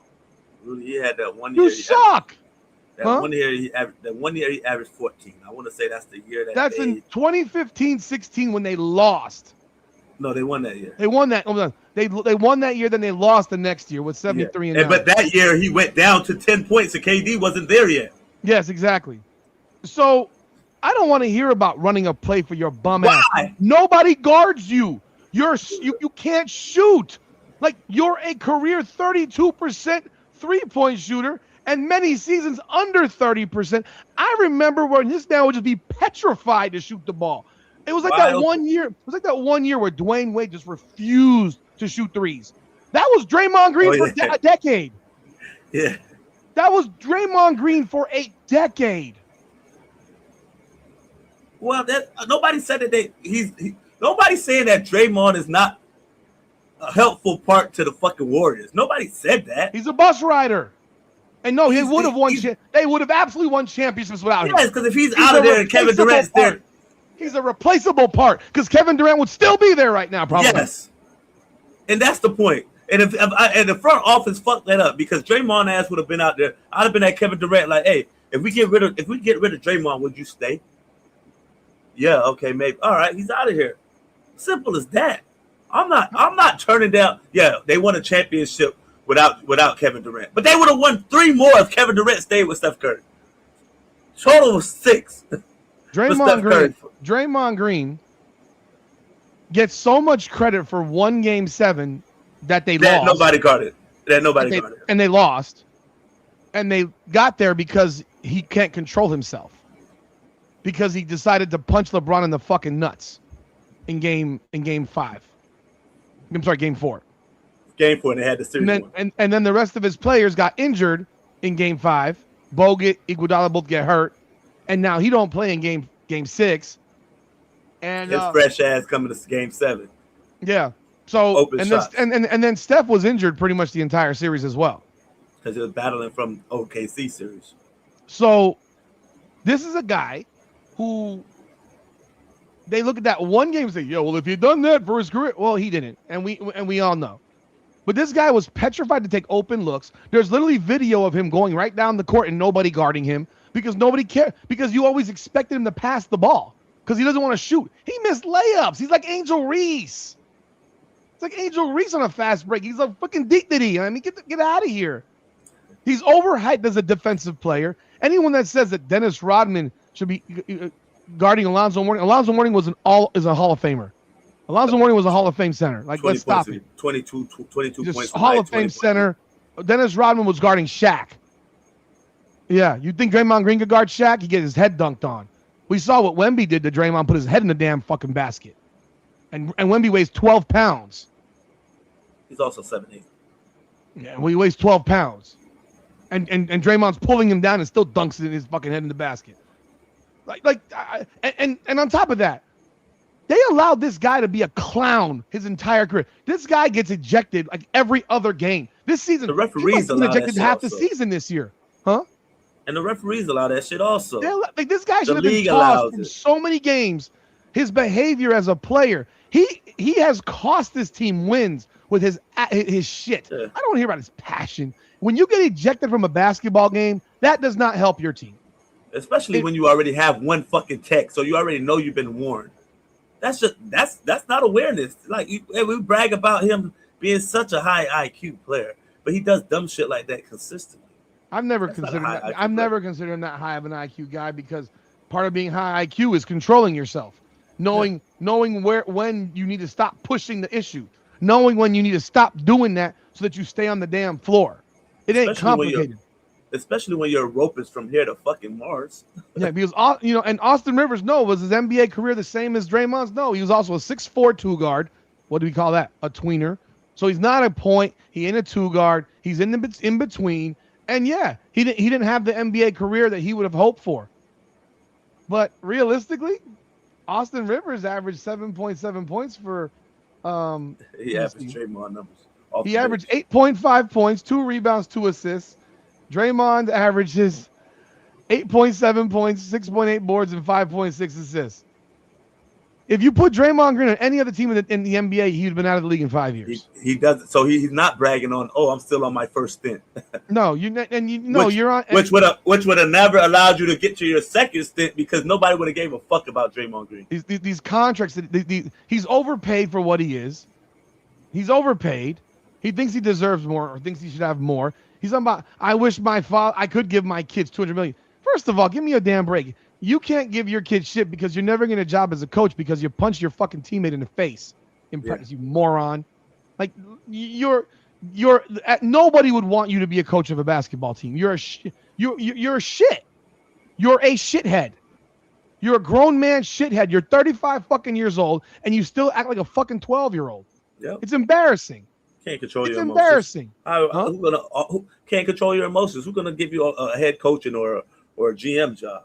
Yeah, go in the booth with Charles Barkley and do what you're doing right now. That's fine. Yeah, and even then, it's like he acts, and then he tries to throw championship rings at Charles Barkley. Like, bro, Charles Barkley would eat your career for fucking breakfast. Yeah, you put Charles Barkley on this team with Kevin Durant, Steph Curry, and Klay Thompson. Yeah, he'd still average 20. He'd still score. He'd actually be someone that provides, offense. I am anti Draymond Green. I have always been anti Draymond Green. I despise the mentality that they have now created, that where they make these guys Hall of Famers because they've been on championship teams when they're the fifth guy. There are points. Hell, the last championship he was on, he was like the 8th option. Yeah, that was with Andrew Wiggins. He was like the 8th offensive option. He wasn't the 3rd or the 4th or the 5th. He was like the 8th option. You had Wiggins, you had Klay, you had Steph. Shit. Hell, Nick Young off the bench was. Well, and he's giving Nick Young credit publicly for that. Nick Young had a couple moments. This dude is not that dude. And it's like people mention Rodman. Listen, I grew up in the 80s. And I grew up on 80s, 90s basketball. Dennis Rodman was just a guy back then. No one gave a fuck about Rodman. He was a good defensive player. In the 90s, he became an elite rebounder because that's all he did. He played defense and he rebounded. And you want to know what people thought about him in that time? He's a good role player. He's a role player. He didn't make amazing role player. He made 2 All-Star teams in a 15-year career. Amazing 2 All-Star teams. But that's what I say. You need. He's not a Hall of Famer either. A Hall of Fame of role players. I'm okay with that. Dude, you want to make a Hall of Fame of role players? We could create a whole section of role players. That's fine. I'm okay with that, Rudy. But just saying that because you're the 4th option on the championship team, you should be. Because you're then Robert Ory's in the Hall of Fame. 7 rings. You're not better than LaMarcus Aldridge. You're not better than Zach Randolph. You're not better than these guys. You're not better than Antonio McDyess. You're not better than these guys. Now you're going Kenyon Martin there. You ain't better than Kenyon Martin. I'm just keeping it real. Like, you're a good player. You're a good role player. Yes, a good assistant. But you ain't out there. You're Steph's bag. Chef.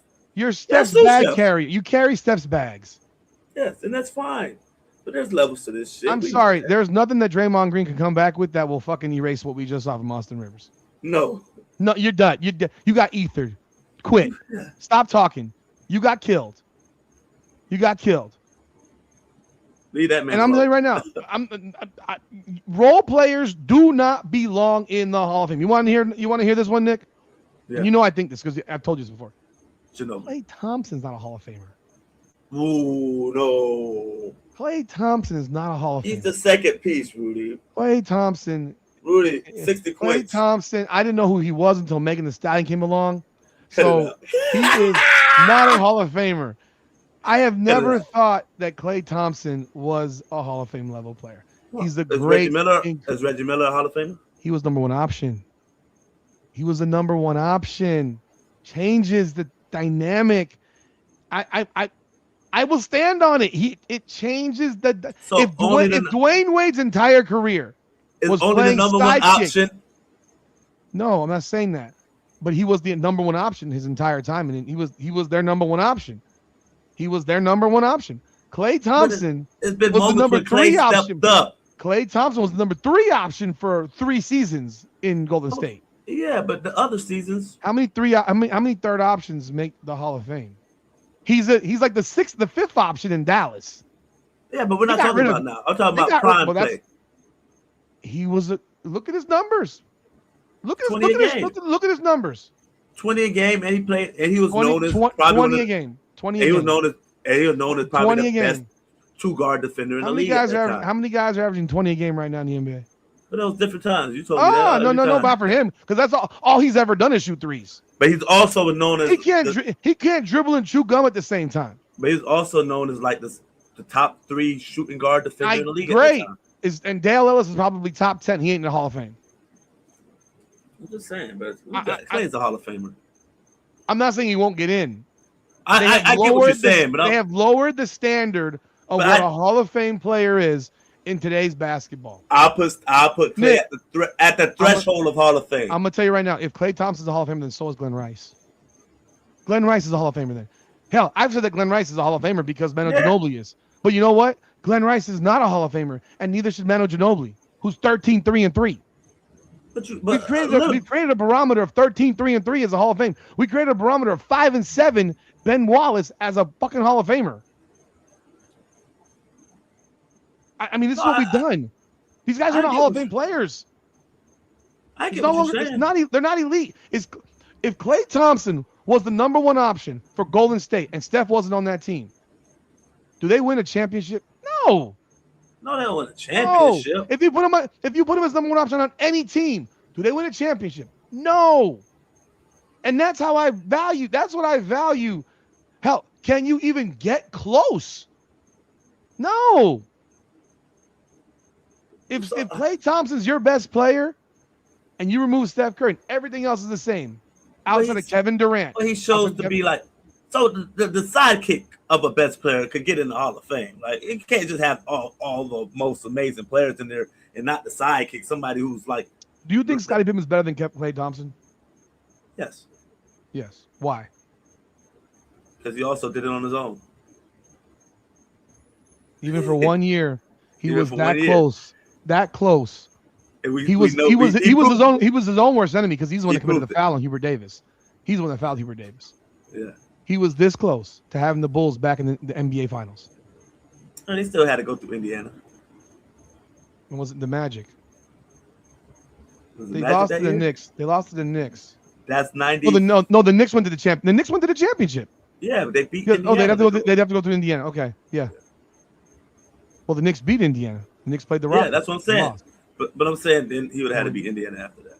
I think they went to 7 against Indiana. He was this close. Yeah, they won 55 Klay Thompson. If Klay Thompson was the best player for Golden State, they would not win 45 games. They wouldn't. He can't dribble.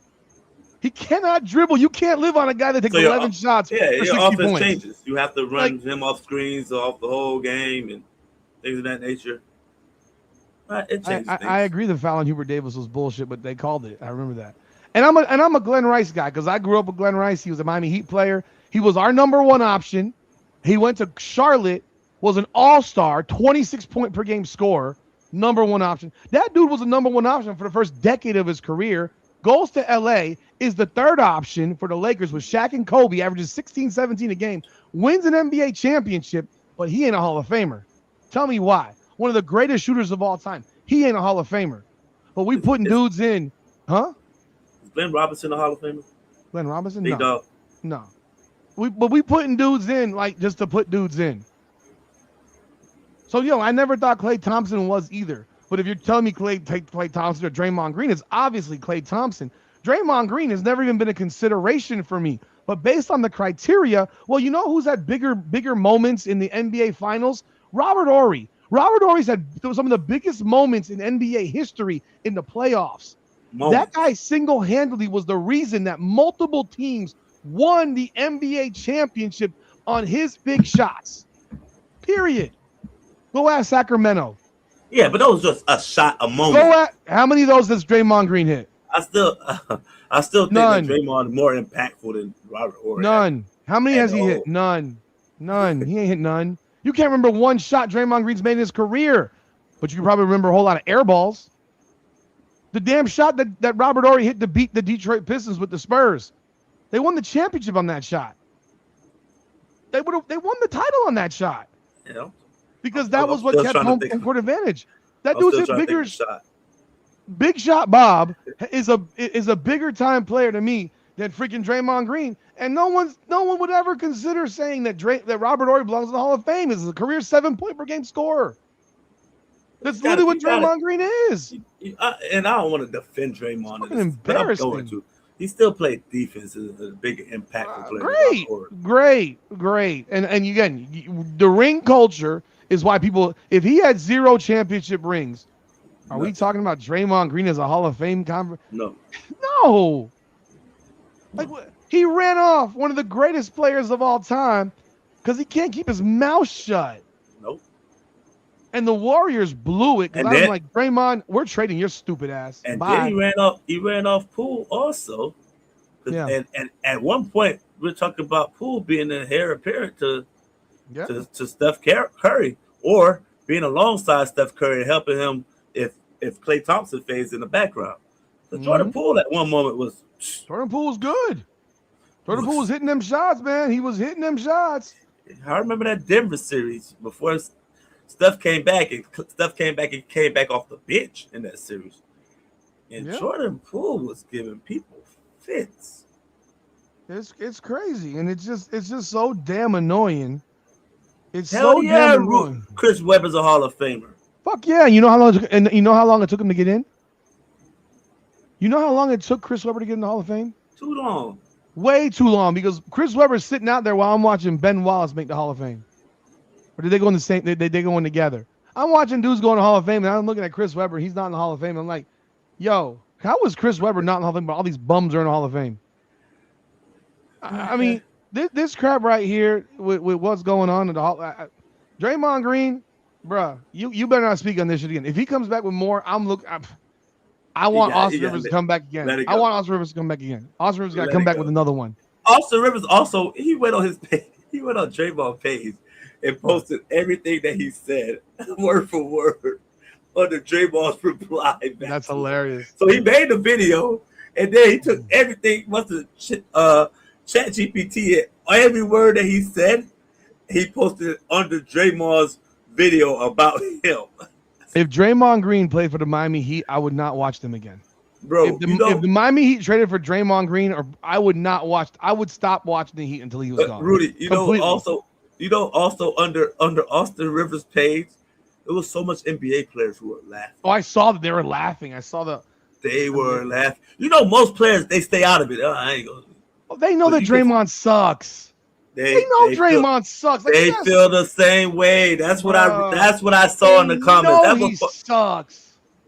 Like there are players that play now, players that played in that time, and they're rolling laughing. Like, this dude got so much empowerment from LeBron James being his buddy.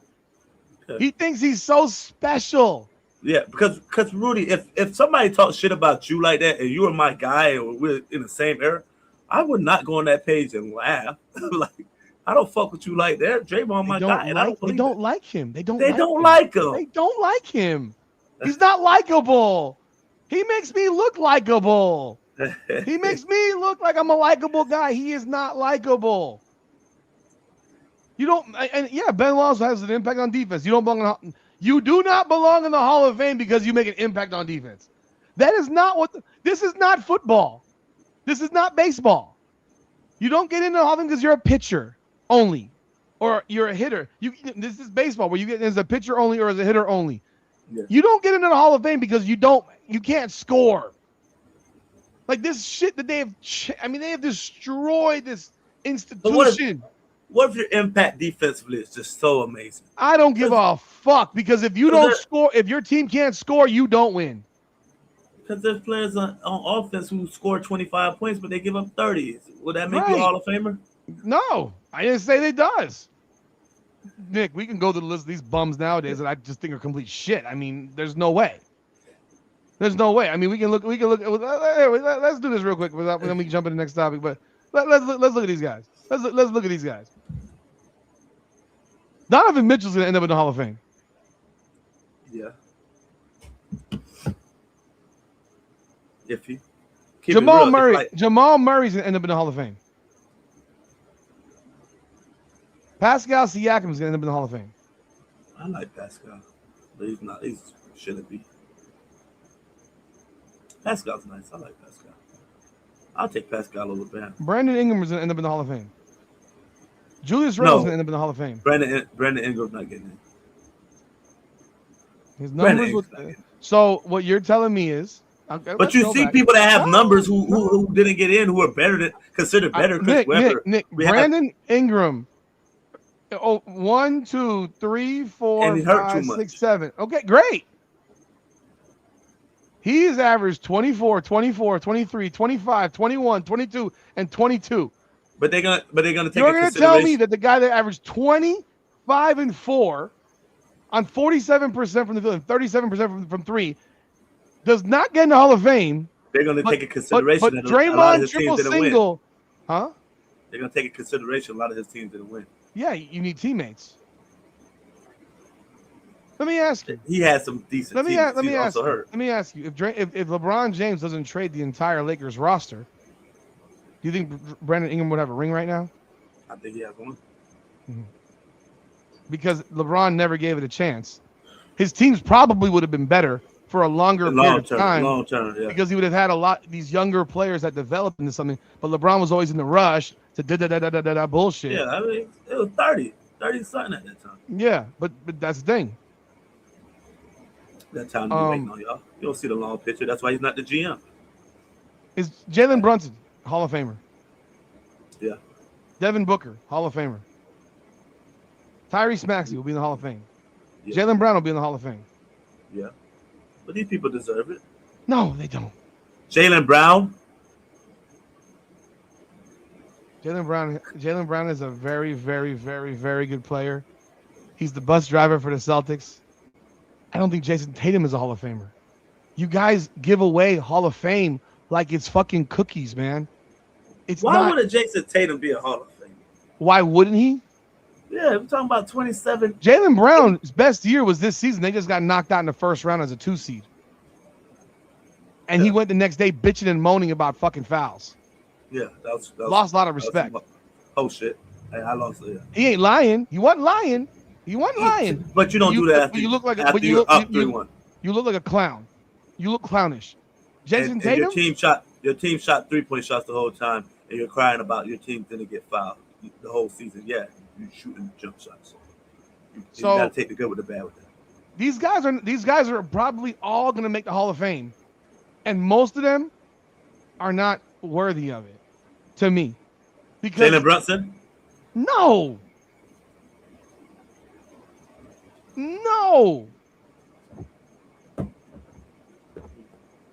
If they get to the finals, it's because the East is so goddamn bad. It's not that he's so good. It's that the Detroit Pistons screw it up. No, the East is solid, man. They won. Sucks. Detroit won 60 games, and they almost lost in 5. They should have lost in 6 to the Magic. They had Orlando going to the NBA Finals this year. What, ESPN? Because I told you that. Well, other people told you when that. they made the Bane trade. Nick, Franz Wagner got hurt. He wasn't playing in games. He wasn't playing the last 3 games. Yeah, that affected things. That has an impact, and that still got the coach fired for Orlando. Mm-hmm. He got had fired. a whole bunch of other shit going on, but the Jonathan Isaac shit happened. You got all kinds of drama in Orlando. You're blaming the coach for that shit. I'm sorry, but these guys are going to go to the Hall of Fame more than likely. And like Donovan Mitchell is one of the most overrated players in history to me. He gets so much hype. Like if the God, if they please, he better not end up with Miami Heat. Please, God, no. Please, God, no. Because there are people that believe that guy's the number 1 option. He's not. He's a 2. He's a 2. He's a second option. You're not winning a title with these dudes. Unless you have another person that's just as strong as a big. Yeah. I just don't. Jamal Murray is living off of 5 years ago in the playoffs. He's living off that COVID bubble where he was popping 50s against Donovan Mitchell. The two of them going back and forth in that one series where they're both going for 50. That was amazing. It was incredible, but that's not. I don't know. How am I tripping? What are you talking? How am I tripping? What am I tripping about? Because Ben Wallace doesn't belong in the Hall of Fame. Like Chauncey Billups was the best player on that team, and he waited years after Ben Wallace to make the Hall of Fame. Years. Like stop. I'm tripping. I don't know what I'm tripping about. I don't know what I'm tripping about. Like is Dan Marino Hall of Fame? Yeah, Hall of Fame. You're making Hall of Fame tough. As it should be. It's supposed to be tough. It's supposed to be tough. It's supposed to be when special. When I was a kid, the Hall of Fame was for the greatest motherfuckers that ever put on a uniform. But it's always been like that for basketball, though, right? For football, it's different. Football's harder. It had always been that way for basketball until the last 20 years or so.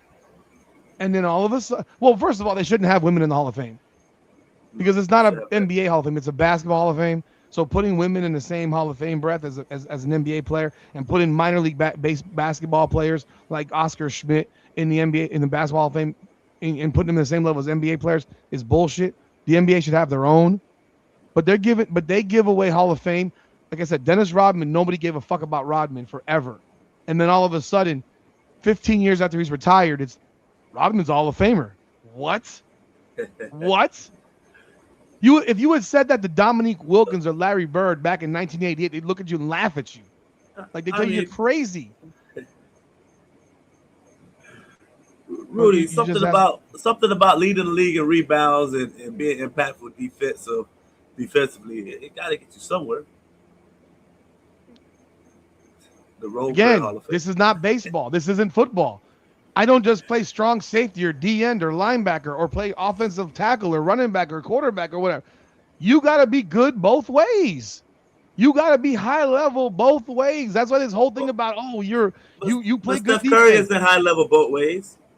He's so great fucking one way that it kind of eliminates. So that's the point I'm making. But Draymond Green's not that dude, and neither was I'm talking about Dennis Rodman. No, he wasn't even that dude either. He wasn't even viewed as an all-star.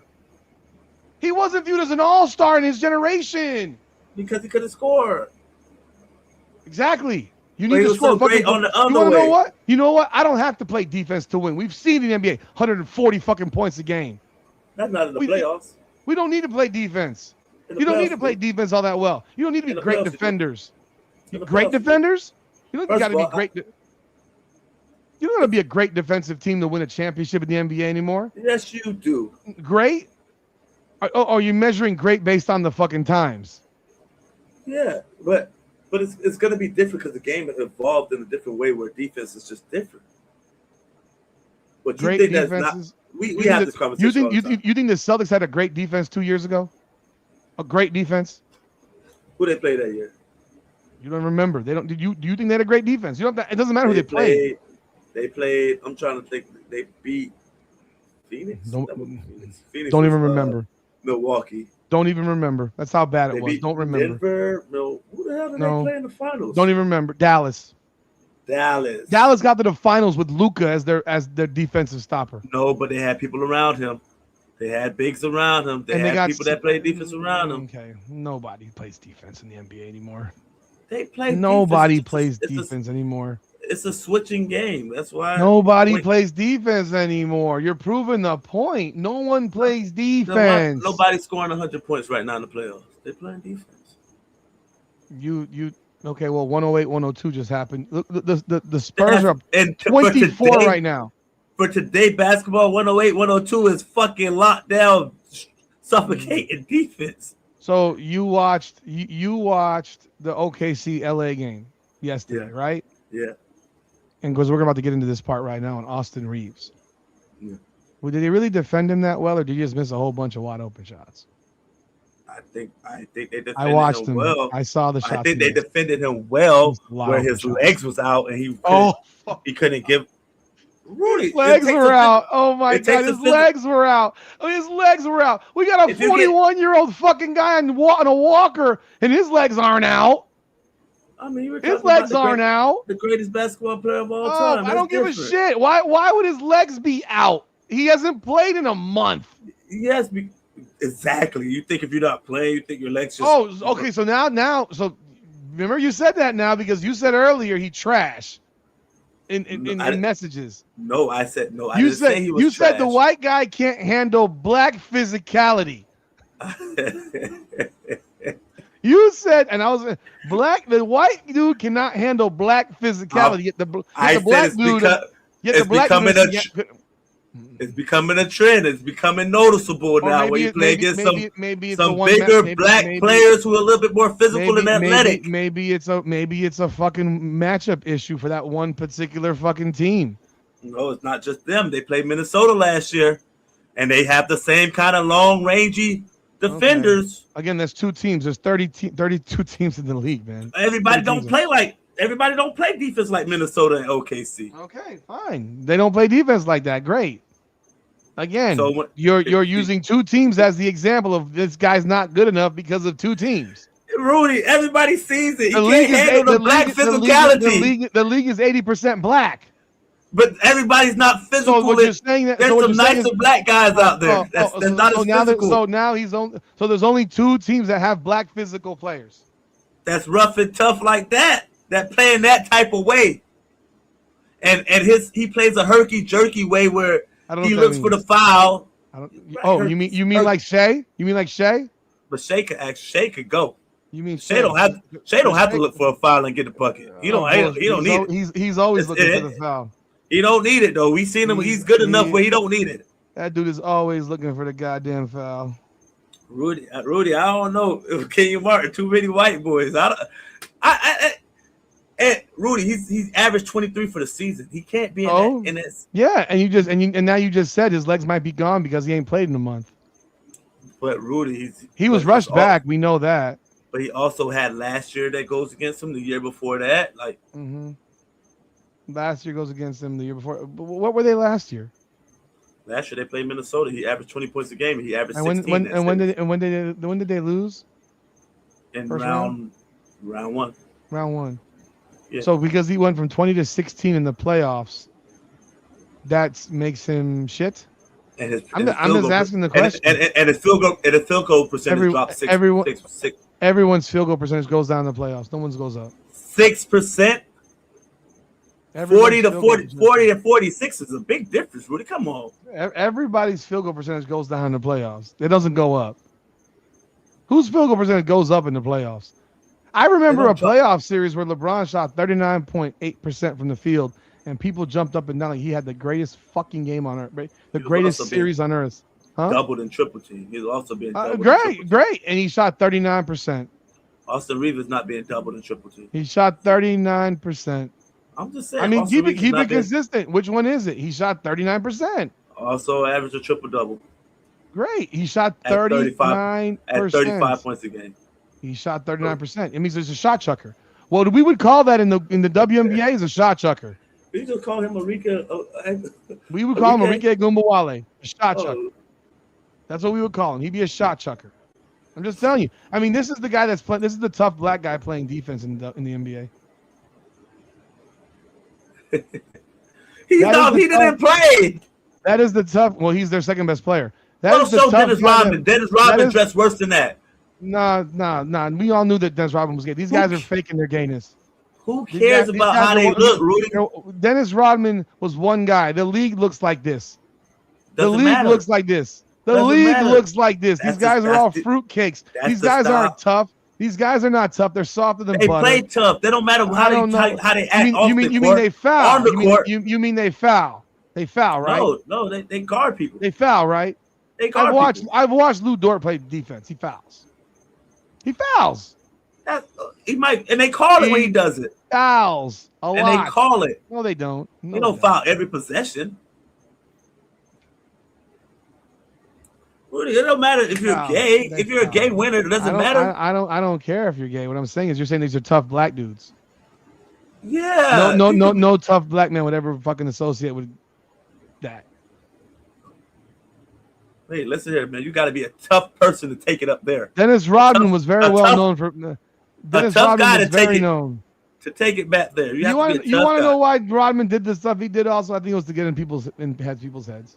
He would rub their asses and shit like that to piss them off. Okay, so why? Okay, he would sexually assault them. He'd sexually assault them on the court. Why OKC can't get credit for dressing like that to get in other teams' heads? I'm sorry, my son has to see this shit, dude. By the time I saw Dennis Rodman, by the time Dennis Rodman turned into a full-fledged woman, I was already in high school, almost in college.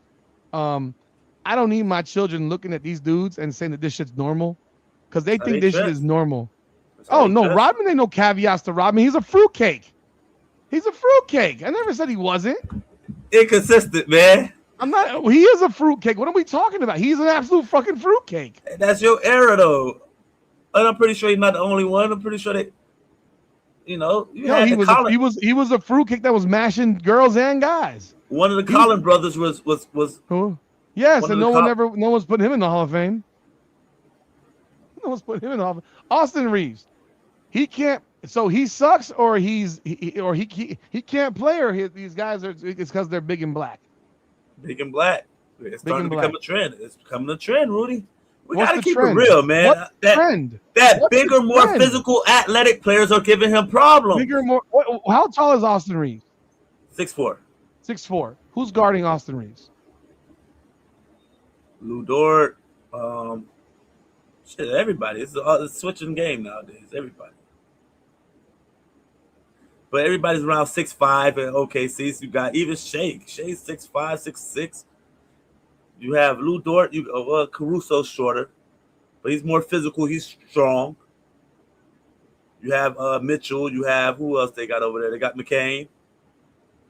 But they all bought into the system of being, getting into players, and that's how everybody bought into the system over there. That's how they guard, and they're giving him problems. But then we also got to go back to Minnesota last year. You had McDaniels, you had Anthony Edwards, you had those type of players guarding him. How many games has Austin Reaves played since coming off injury? 2, 3. I'm not even. I'm like, this is a discussion because Three. You turn this into like this is a trend. A trend. It is a trend. What? A trend of what? I just told you. Bigger, more physical. Two specific teams are being allowed to foul the fuck out of people in the playoffs. Now you're crying. But do you like physicality or you don't? Or do you like the old school way of basketball or you don't? Now you're crying about it. I'm not watching this dog shit. You're crying about it. You're talking about physicality. Yes, play through it. It's a playoff. You're talking about a player. You're talking about a player and saying because of this. Chet Holmgren weighs 175 fucking pounds. But he's 7'3". Is he shooting 60% from the field? Is he shooting 60% from the field? Yeah. I have no idea. Pretty sure he is. Is he? He was 9-17 yesterday. Well, AJ Mitchell was 7-16.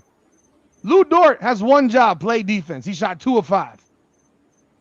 What are your point? The point is that you're sitting here comparing one matchup as if the guy can't play basketball. I also named last year playoffs. And Marcus Smart, big black tough guy, was 4 of 15 yesterday. Who gives a fuck? Marcus Smart is not expected to beat up. You told me that Austin Reaves is the number 2 option, and the number 1 option isn't there, so he's the number 1 option right now. No, he's not, and you know he's not. It's fucking LeBron. Told me now he's always he'll be the 23rd most impactful player. Okay, again, yes, option. and you know LeBron is still the number 1 option. And fucking Luka ain't there. You know that.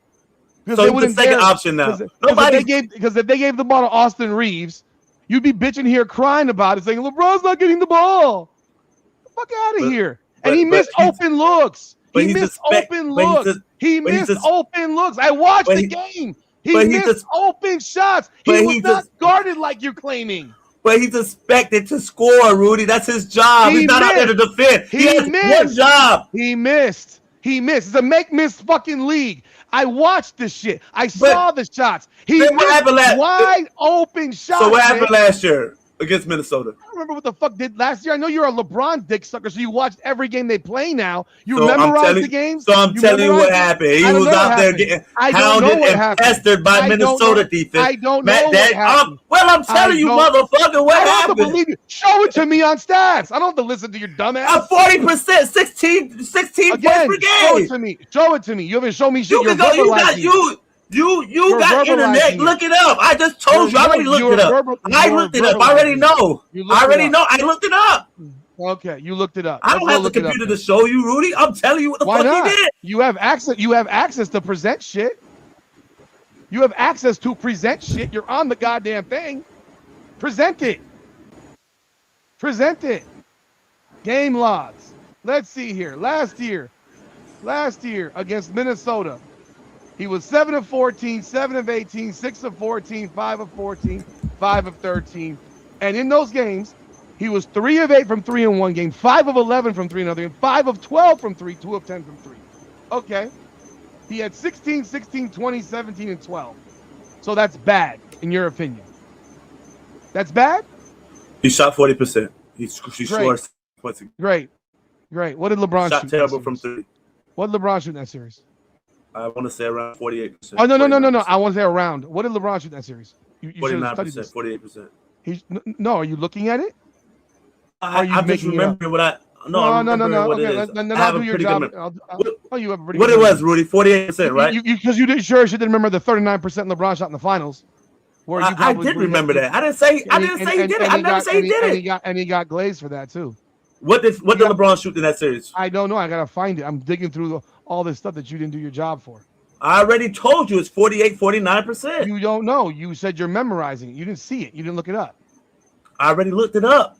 You just said you didn't look it up. I know. I said I did look it up, and I'm telling you I'm pretty sure it's around 48, 49%. So LeBron James in that series.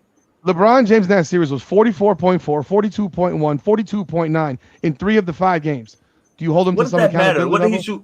What did he shoot for the series? Because he was 5 of 9 in one game and it was 55.6 and 13 of 21. Great. He had 2 good games and 3 shit games.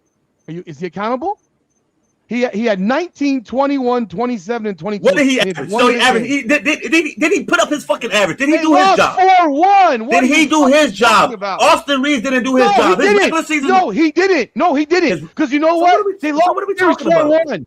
They lost the series 4-1. They lost the series 4-1. Because somebody didn't do what they were supposed to do. Just like when LeBron ain't do what he was supposed to do against the fucking Dallas Mavericks, and we have a problem with LeBron, right? And no one ever fucking said after that he can't play basketball against fucking big physical black guys. Fucking stupid. Because he went out there and proved it. No, he didn't, because for fucking years he was getting his ass kicked every fucking year in the playoffs. The next time he saw JJ Barea, he put his ass in the basket. Next time he saw Jason Terry, he dunked on his ass. The next time he seen anybody, when did he see JJ Barea again? The first game of the season, we beat him by 30. We beat him by 30. And it didn't matter. And it didn't mean shit. And it didn't mean shit. Regular season don't matter according to you. The Lakers will win this series. You're drunk, Dante. They're not winning this series. You're out your fucking fuck out of here. LeBron fucking had 4 games where he had 27. He had 3 with 22, 21, and 19. And according to you, that's the greatest player in the world. So he didn't do his job. And they lost those games. They lost. They lost 4-1 in that series. They lost 4-1. And LeBron also the best defender. LeBron's also the best defender in that series. LeBron's 40 years old. For the Lakers. He was also the best defender in the Shut the fuck up, man. He was also the best defender in the series. He was also the best defender on the Lakers in that series. Shut up. He's also guarding everybody. He's guarding Randall. He was guarding Anthony Edwards. You're the same person. Oh, stop. Rudy, you're the same person that would sit here and tell me that. You're going to tell me that Steph Curry wasn't the MVP. LeBron the year also, that KD got it because Steph had one bad game. No, I didn't say that. He was the best player for. I didn't say that. Okay. But you got to take the totality of LeBron's game at that time. He still averaged two blocks and 2 steals. So he's also impacting the game other ways. God, again, you will have an excuse for this guy no matter what. You hold him to a different fucking standard. You hold him to a different. You hold him to a different standard, and that's clear as day. So when LeBron plays, when LeBron was 2 of 9 in Game 4, he was great. I'm sure against Houston too. Right? Against Houston, no, he was. I'm sure he was great in that game too. No, right. When he was 8 of 20 and they won 40%, he was great in that game too, right? So when James Harden is having this trend of Game 7s, he play like shit. You would call James Harden a choker. You would say I think James Harden is one of the worst basketball players that people consider great in the history of the game. But you see a trend going on. But I'll never sit here and say you can't play against black dudes.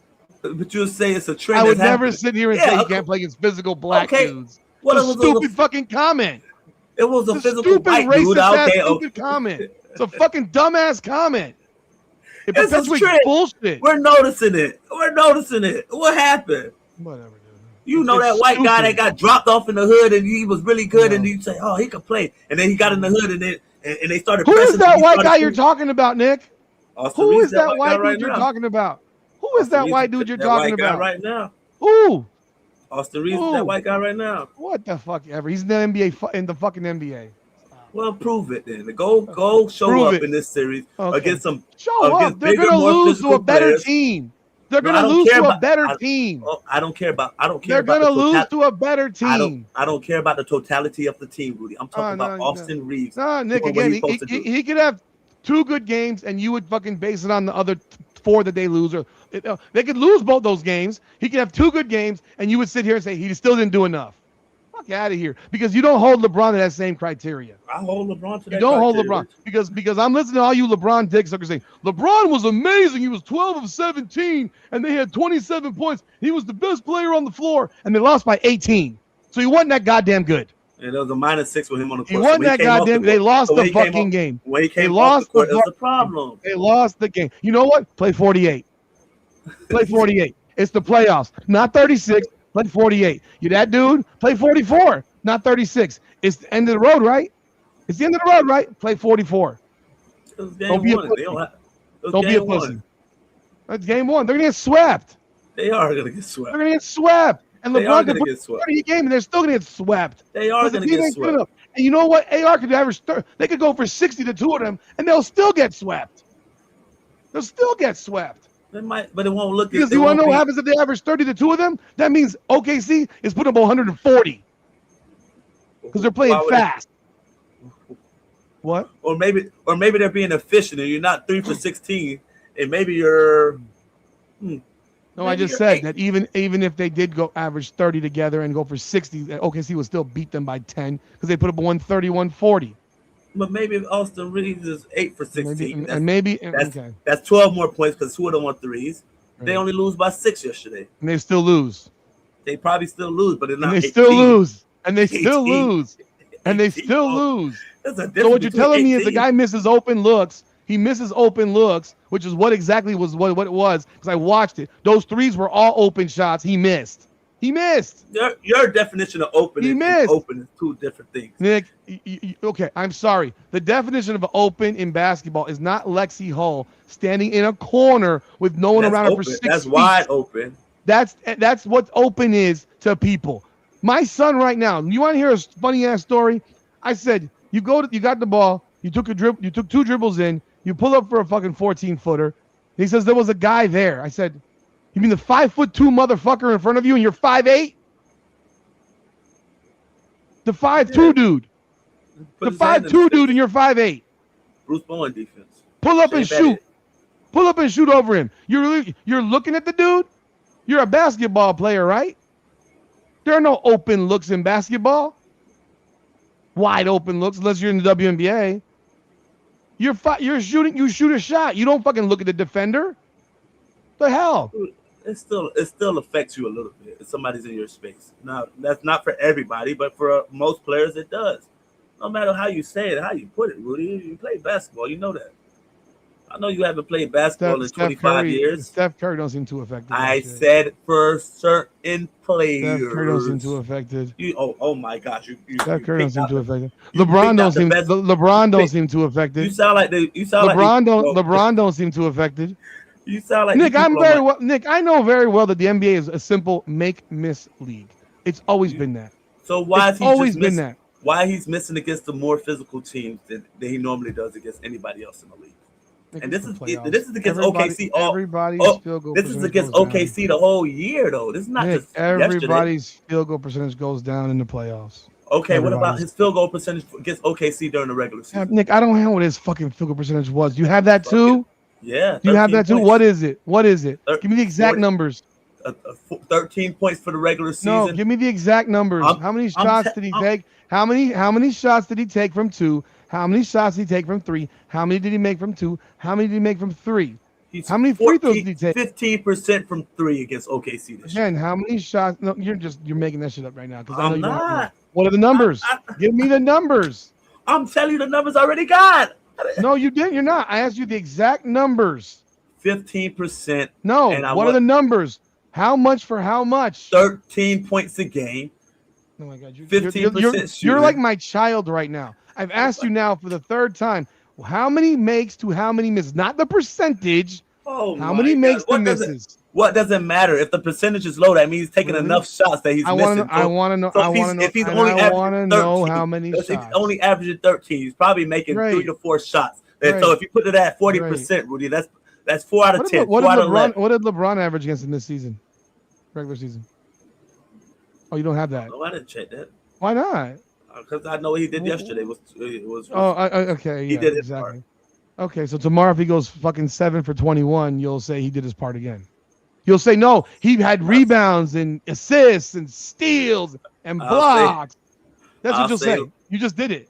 I'll say LeBron can't handle the tall, white, lanky defenders. Sure you will. Yeah, you never say that publicly. You would never ever say that. Why not? That would end your narrative of LeBron being the top 5 player in the world. Why? Because at 41 he can't muster it up. Well, you just said I've seen him do it for 20 other years. Right. No, you haven't because I watched him in the finals not shoot the ball when he was in his prime. Anything else right now is you will never get a forgiveness. You will never get a fucking you will never get a permission slip off of the shooting that he didn't do versus. Yes, he said Austin Rivers is not affected by physical defense, and he. I didn't say that. I did not say that Austin Reeves played well. I said that he missed open shots. The whole argument, the whole debate right here is that Nick is claiming that he can't handle big black defensive players who play physical basketball in a league where 80% of the players are, I don't know, black. But do they play physical basketball? Fuck out of here. So it's 2 teams that play a different style of defense. Here. Oh, my God. No, they're the only 2 teams in the league that play defense. That's right. And his only 2. Nobody else does. No, nobody else does. So Pistons would be another team. Nobody else does. The Pistons would be another team. Again, no. I'll say Houston to an extent, but if they don't have to force to play, if they're not forced to play, who? I'm saying Houston if they're not forced to play Reed Shepherd in a lineup with somebody you could exploit. Forced. But Forced. Yeah, because KD was out, so you're forced to play Reed Shepherd. He's a starter for them. What are you talking about? No, he was thrown into the starting lineup because KD was out. Not a starter for them. Okay, so then they don't play. They don't play with the point guard. Yeah, the point guard is Amen Thompson. And then you have Jabari Smith at the 2. You have KD at the 3. He can barely dribble the fucking ball. Amen Thompson's the fucking ball. You know they want to pay that guy 5 years, $250. Man can make a jump shot. That's the league right now. Disgusting. He has to work on it. But everything 5 for $2, $50 million a year for the 4th option. For the 4th option, Nick. Yeah, he's the 4th option. Yeah. Durant, Sengun, and fucking Van Vliet. You gonna pay this man $50 million for the 4th option? And in the playoffs, Jabari Smith proved to be 5th option. Yeah. Yeah, they should have got a point guard. We know that. They should have got a point guard. Well, yeah, but Rudy, I'm saying it's you keep trying to make it like I'm trying to be against Miami Heat's big black dudes. He had 26 and 11. Miami Heat don't play fucking defense on the guards. Oh, we don't play defense no more. Okay. On guards. Our guard defense was horrible all season. You know that, Rudy. Nick, Minnesota, 31-8, and 31-8-7, 10 of 20 from the field. That was this year. In the playoffs. No. You just said big black dude. So playoffs. I said in the playoffs when the referees are. Okay. I also said this, Rudy, and you heard me. I said in the playoffs when the referees are not giving you the ticky-tack foul. Well, he had 28. He had 28 and 16 against the Timberwolves also this year. Rudy in the and he had 25, 11, and 7. I don't even know who played in those. No, you're just using. So you're using a statistic from one series. Last year and now starting this year. What about the year before that? Well, how did he do the year before that? He didn't do I'm just curious because you're literally using a handful of games.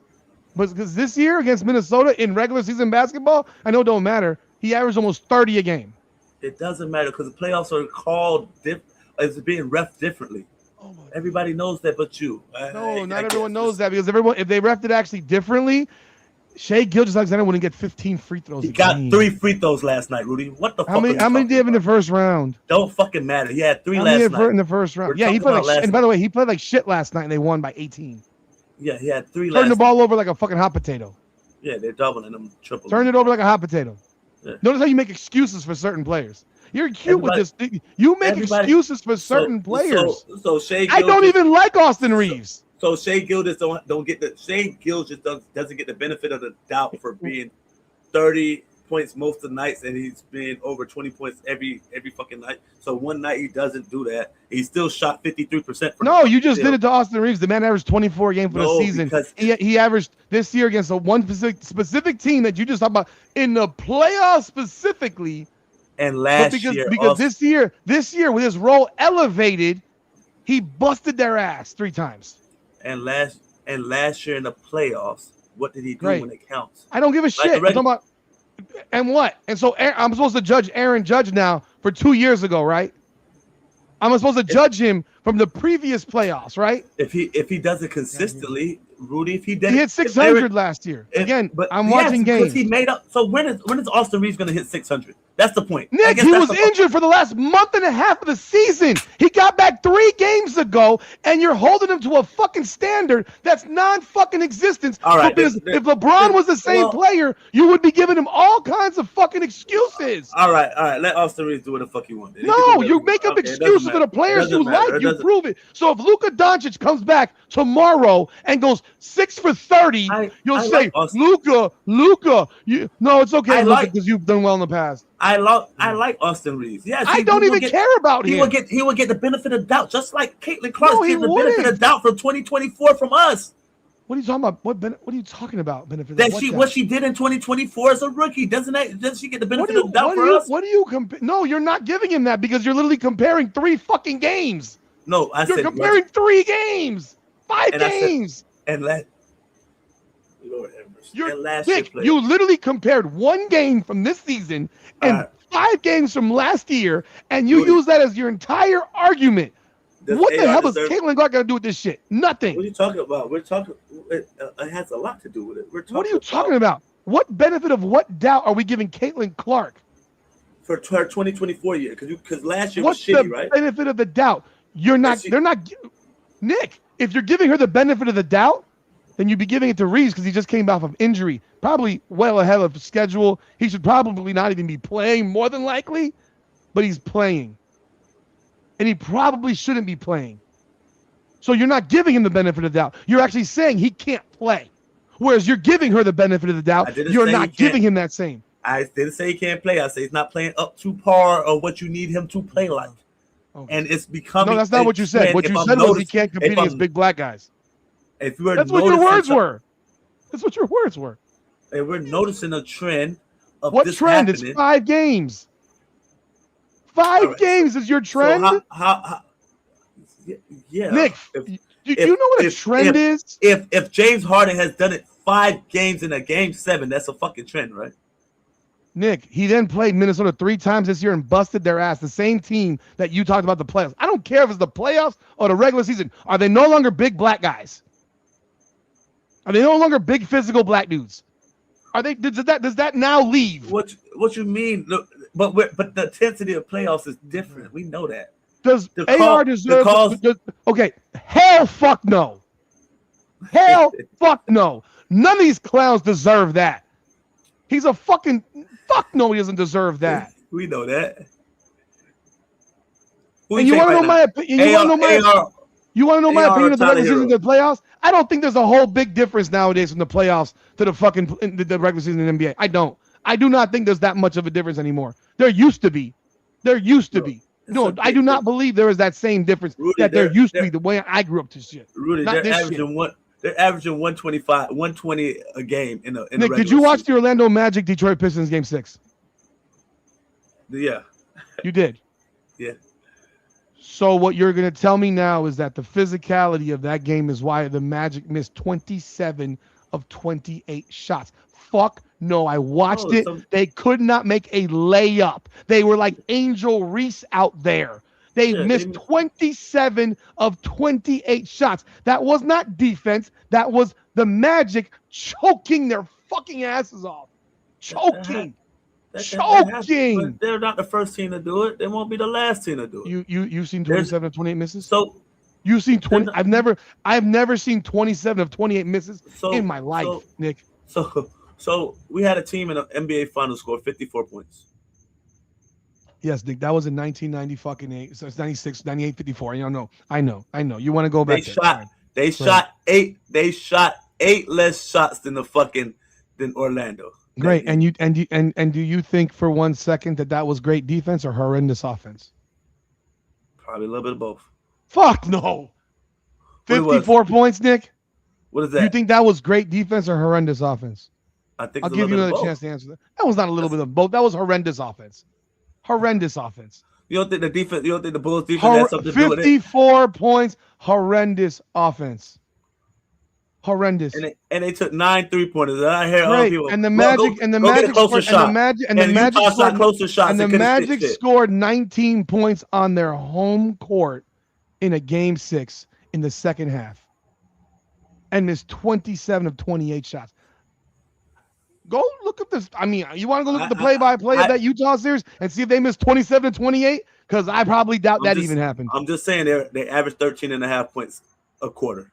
Great. Again, I watched the Orlando Magic in an era of push the ball, run and gun 3, scored 19 points in a half, and missed 27 to 28, and scored and made 4 shots the entire half. I get it, and they shot 8 less shots. That's not fucking defense. That's bad offense. That will never be fucking great. That's bad offense. That's bad offense. Things could be true. No, it was bad offense. It was bad offense. It was terrible offense. You know it was terrible offense. Hell, the Rockets against the Lakers in game 6, bad offense. Bad offense. Yeah, that was horrible offense. We know how series go. People legs get shot. You know, it was horrible offense.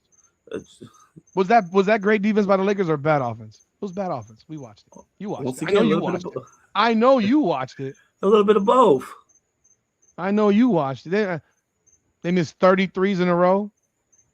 Not like the Rockets missed 33s in a row in game 7 against the Warriors. No, I doubt that. No, that was the Houston. That was James Harden. They missed 33s in a row. They missed 27 to 28 or something like that. No, 27 in a row they missed, I want to say. James Harden. Threes. I'm not about this was shots. James Harden Rockets. Fine.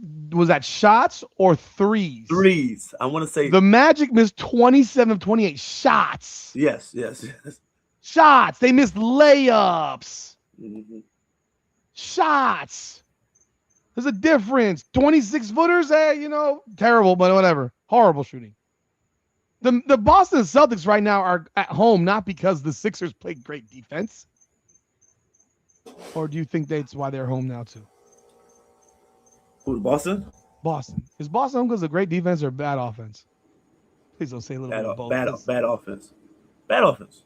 But that's what I'm talking about. But So I'm you're telling me that the playoffs defense is so great. I don't think it's that. I think with the way these teams play basketball today, actually, very similar. Actually, Rudy, Am I gonna change that one, it was a little bit of both. No, it wasn't. You literally just said no. bad offense. Now all of a sudden you're changing it. No, because to an extent that because they were forcing threes early in the shot clock that were contested, but they also had possessions where they were trying to break people down off the dribble, but they have nobody. Even the Caitlin Clark of the NBA couldn't beat nobody off the dribble, and they were forced to shoot those shots because they couldn't beat nobody off the dribble. The Boston Celtics had a 1-point game. No, I get it. They came 4 minutes back, to go and had 3 chances to take the lead and took bad three after bad three and bad shots. And they did not attack the rim one goddamn time. They kept jacking shit. We have to give Philly credit. They were playing good on-ball defense, though. And Boston took tough shots. They got back in the game because of the crowd. They got a little momentum. And again, they were getting the whole game. They took a lot of bad threes, a lot of contested threes there, right? Took 26 shots. Yes, they took some bad shots earlier. You think those are contested? What do you call contested now, Nick? I'm within 5 feet of you? No. They were shooting contested threes. Shooting balls like this? Rudy, Derek White was taking contested threes. Payton Pritchard was taking fadeaway contested threes. I'm telling you what I watched the game. I watched you. Obviously, didn't watch. I watched. You just said that Austin Reaves was the defense when he missed a bunch of wide open threes. He missed wide open shots. All right. Open is open. You're a pro. We already went in on that one. B-Works. We talked about that one for about 30 minutes. Yeah, we got a whole thing on that. If you want to go scroll back to that, we went in on that for a good length of time there. If you want to watch that, it's there. Yeah, no, just go back in the live. It's probably at about the hour and 15-minute mark around there. It's right after Caitlin Clark. We did 55 minutes of that one. So about an hour 15-minute mark. Yeah, go check it out because Austin Rivers had the kill shot on Draymond Green like Eminem on MGK. Huh? Bewildered. That's my new. I'm actually gonna clip that thing out and make that a video in itself. Bewildered. Make that a video in itself. And I do think Austin Rivers is a fucking little douchebag, but No, he is. He's a douchebag, but he's a douchebag, but Now he has that battle with that fucking one-on-one basketball player going on too at the same time. But he's not gonna play. They'll never play him. They'll probably lose. That's all those guys do is play one-on-one. It's not real basketball. It's not real ball. My older one says the younger one, I still beat you one-on-one. I'm like, yeah, in a 5-on-5 game, you won't even take a shot. You won't even shoot the goddamn ball. By the way, while we're here, and now that I mentioned my son, Nico, you don't have to do this, but I'm going to freaking shill for it anyhow. I don't give a shit. I'm going to shill for it anyhow. I have a son who's graduating from the 8th grade in a month on June 2nd. If y'all would want to or feel the givingness in your hearts to save me some money, because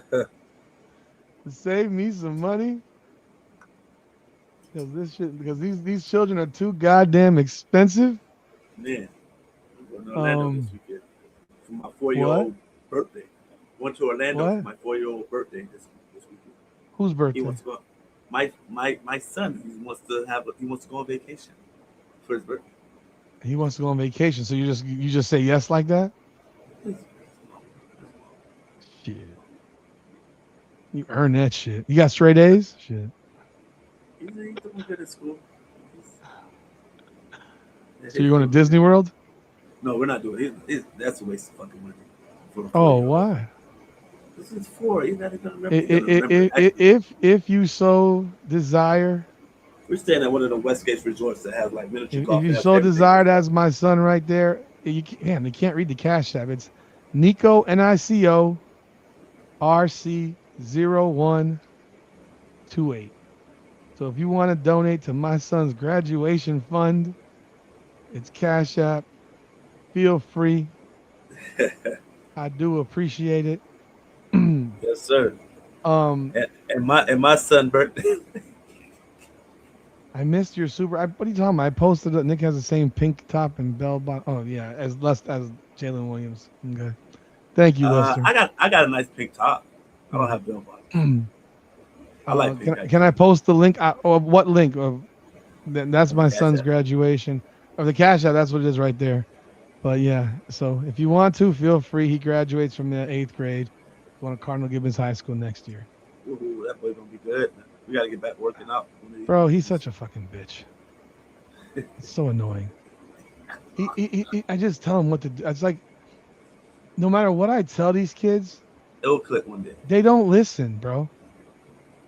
You know, thank you, B-Works. They don't listen. It's so frustrating. It'll click one day. Because it's like, and that's 0128, not 0128, 0128. It's just so annoying because it's like, I just tell him, bro, do 100 push-ups and 100 sit-ups every damn night before you go to bed. I can't do that. Do 20, 20, 20, and 20. Like, it could take you a half an hour. I don't give a shit. Do 100, 100 every night. And it's like, you understand that you're, like, I can't make you do this stuff. Like, if I don't do it with you, like, Rudy, and you don't do it. No, you have, they don't know better. You have to make them do it. But they might hate you for it, but it is what it is. But if if he wants it, Rudy, you have to make him do it. If he say I want to, then you have to take that next step. And it sucks that you have to do that, but you have to push him until he understands it and start doing it on his own. Until then, you have to be that person. Because I'm like, you're gonna walk into Gibbons in a month, like you could have walked in absolutely yoked, and instead you're not because you're not doing anything. We're playing baseball now. I mean, this is his 5th sport of the year. He plays everything, but it's just so damn annoying. It's just like, bro, you have the ability, man. And it's like, you have the opportunity to play varsity as a freshman. Like, I know you do. I know you have. And, you know, the kids are haters because they'll always tell you, oh, yeah, you're crazy. You know what you're talking about. I'm like, you can't do it. I'm like, your friends are going to be your biggest fucking haters.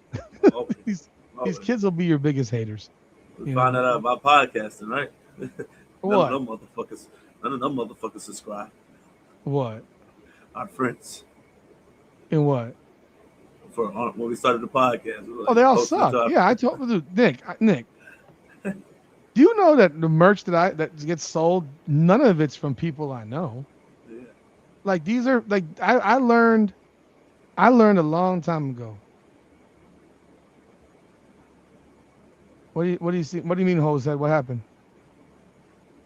Yeah, I mean, I have to do it with him. I mean, I gotta do it with him. But what did Pope just do? He said the most fucked up live show ever. Right now? Shit, I might need to go on it after we log off and jump on his shit. But yeah, it's just the hate that they're jealous, man, and you know they're jealous. Yeah, it's like if he wasn't the quarterback of that football team. If he wasn't the quarterback of that football team, they don't win fucking 4 games. Yeah, if I don't have a chance of making it at that level, so I'm gonna tell you can't do it. Yeah. Even though you're better and clearly have a chance, especially if he puts in the work. He already has the size. Like, it's so annoying. You know, it's so annoying. It's like he and at times I think he believes that crap. You know, and I'm like, bro, you can make it. You can do it. I know you can do it. You just have to put the work in and do it. You know, so I hope at some point he does finally, you know, have it click to where, you know, he knows he can do it. So yeah. But yeah, Spurs up 33. Yeah, they lost the first game though. They lost the first game.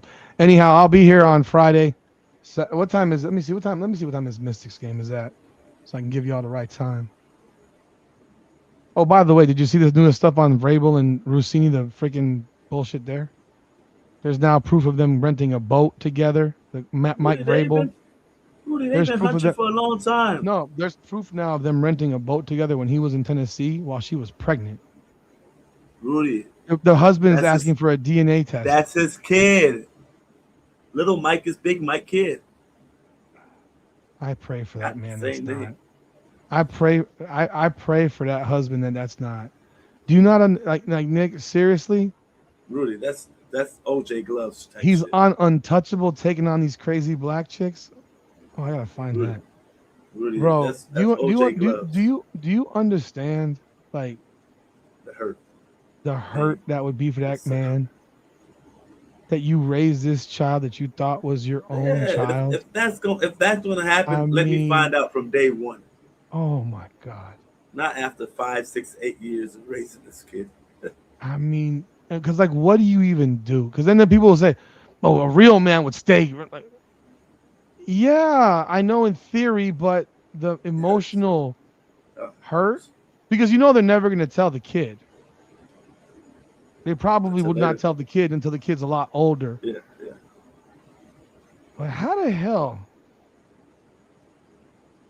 Ah, man, that would be rough. Yeah. I pray that kid is his. So the Mystics Toronto game is at 7:30 on Ion. So we will be live at 7:30 on Friday. Yeah, man. Shit. God, but damn. And Mike Vrabel should get fired. I'm sorry. This is out of control. He should have been fired by now. It's embarrassing. It's embarrassing. But so they should fire him because it's embarrassing? Because you can't be a leader of men with that. I'm sorry. I get it. I got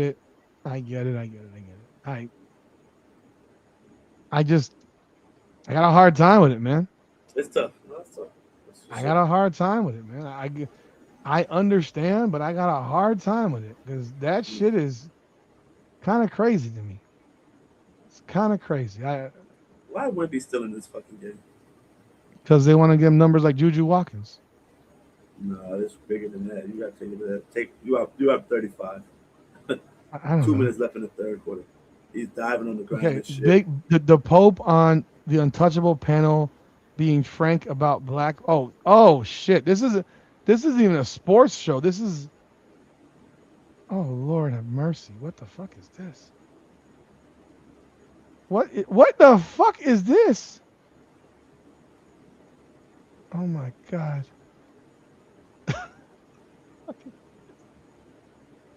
All right, man. I'm gonna go watch this crap. I need to. They play. It's Toronto, Washington versus Toronto on Friday, man. If you haven't done so yet, hit the like button and the subscribes for all these channels. Do appreciate y'all. I don't have a link, man. Send you what link? I don't have a link. Oh, you want me to click on it? I just found this shit. Okay, this is the link to that thing that Pope is doing right now. That's the link. That's the link. But what the hell? This is weird. What is he doing? Anyhow, that's it. What do you got left? Anything left? Nick? All hell King James. All right. He will get one game this series. All righty. All right, folks. That's it. Y'all have a great night. Like, subscribe, follow. God bless. It's the big show. Come on now, the podcast. Come on now.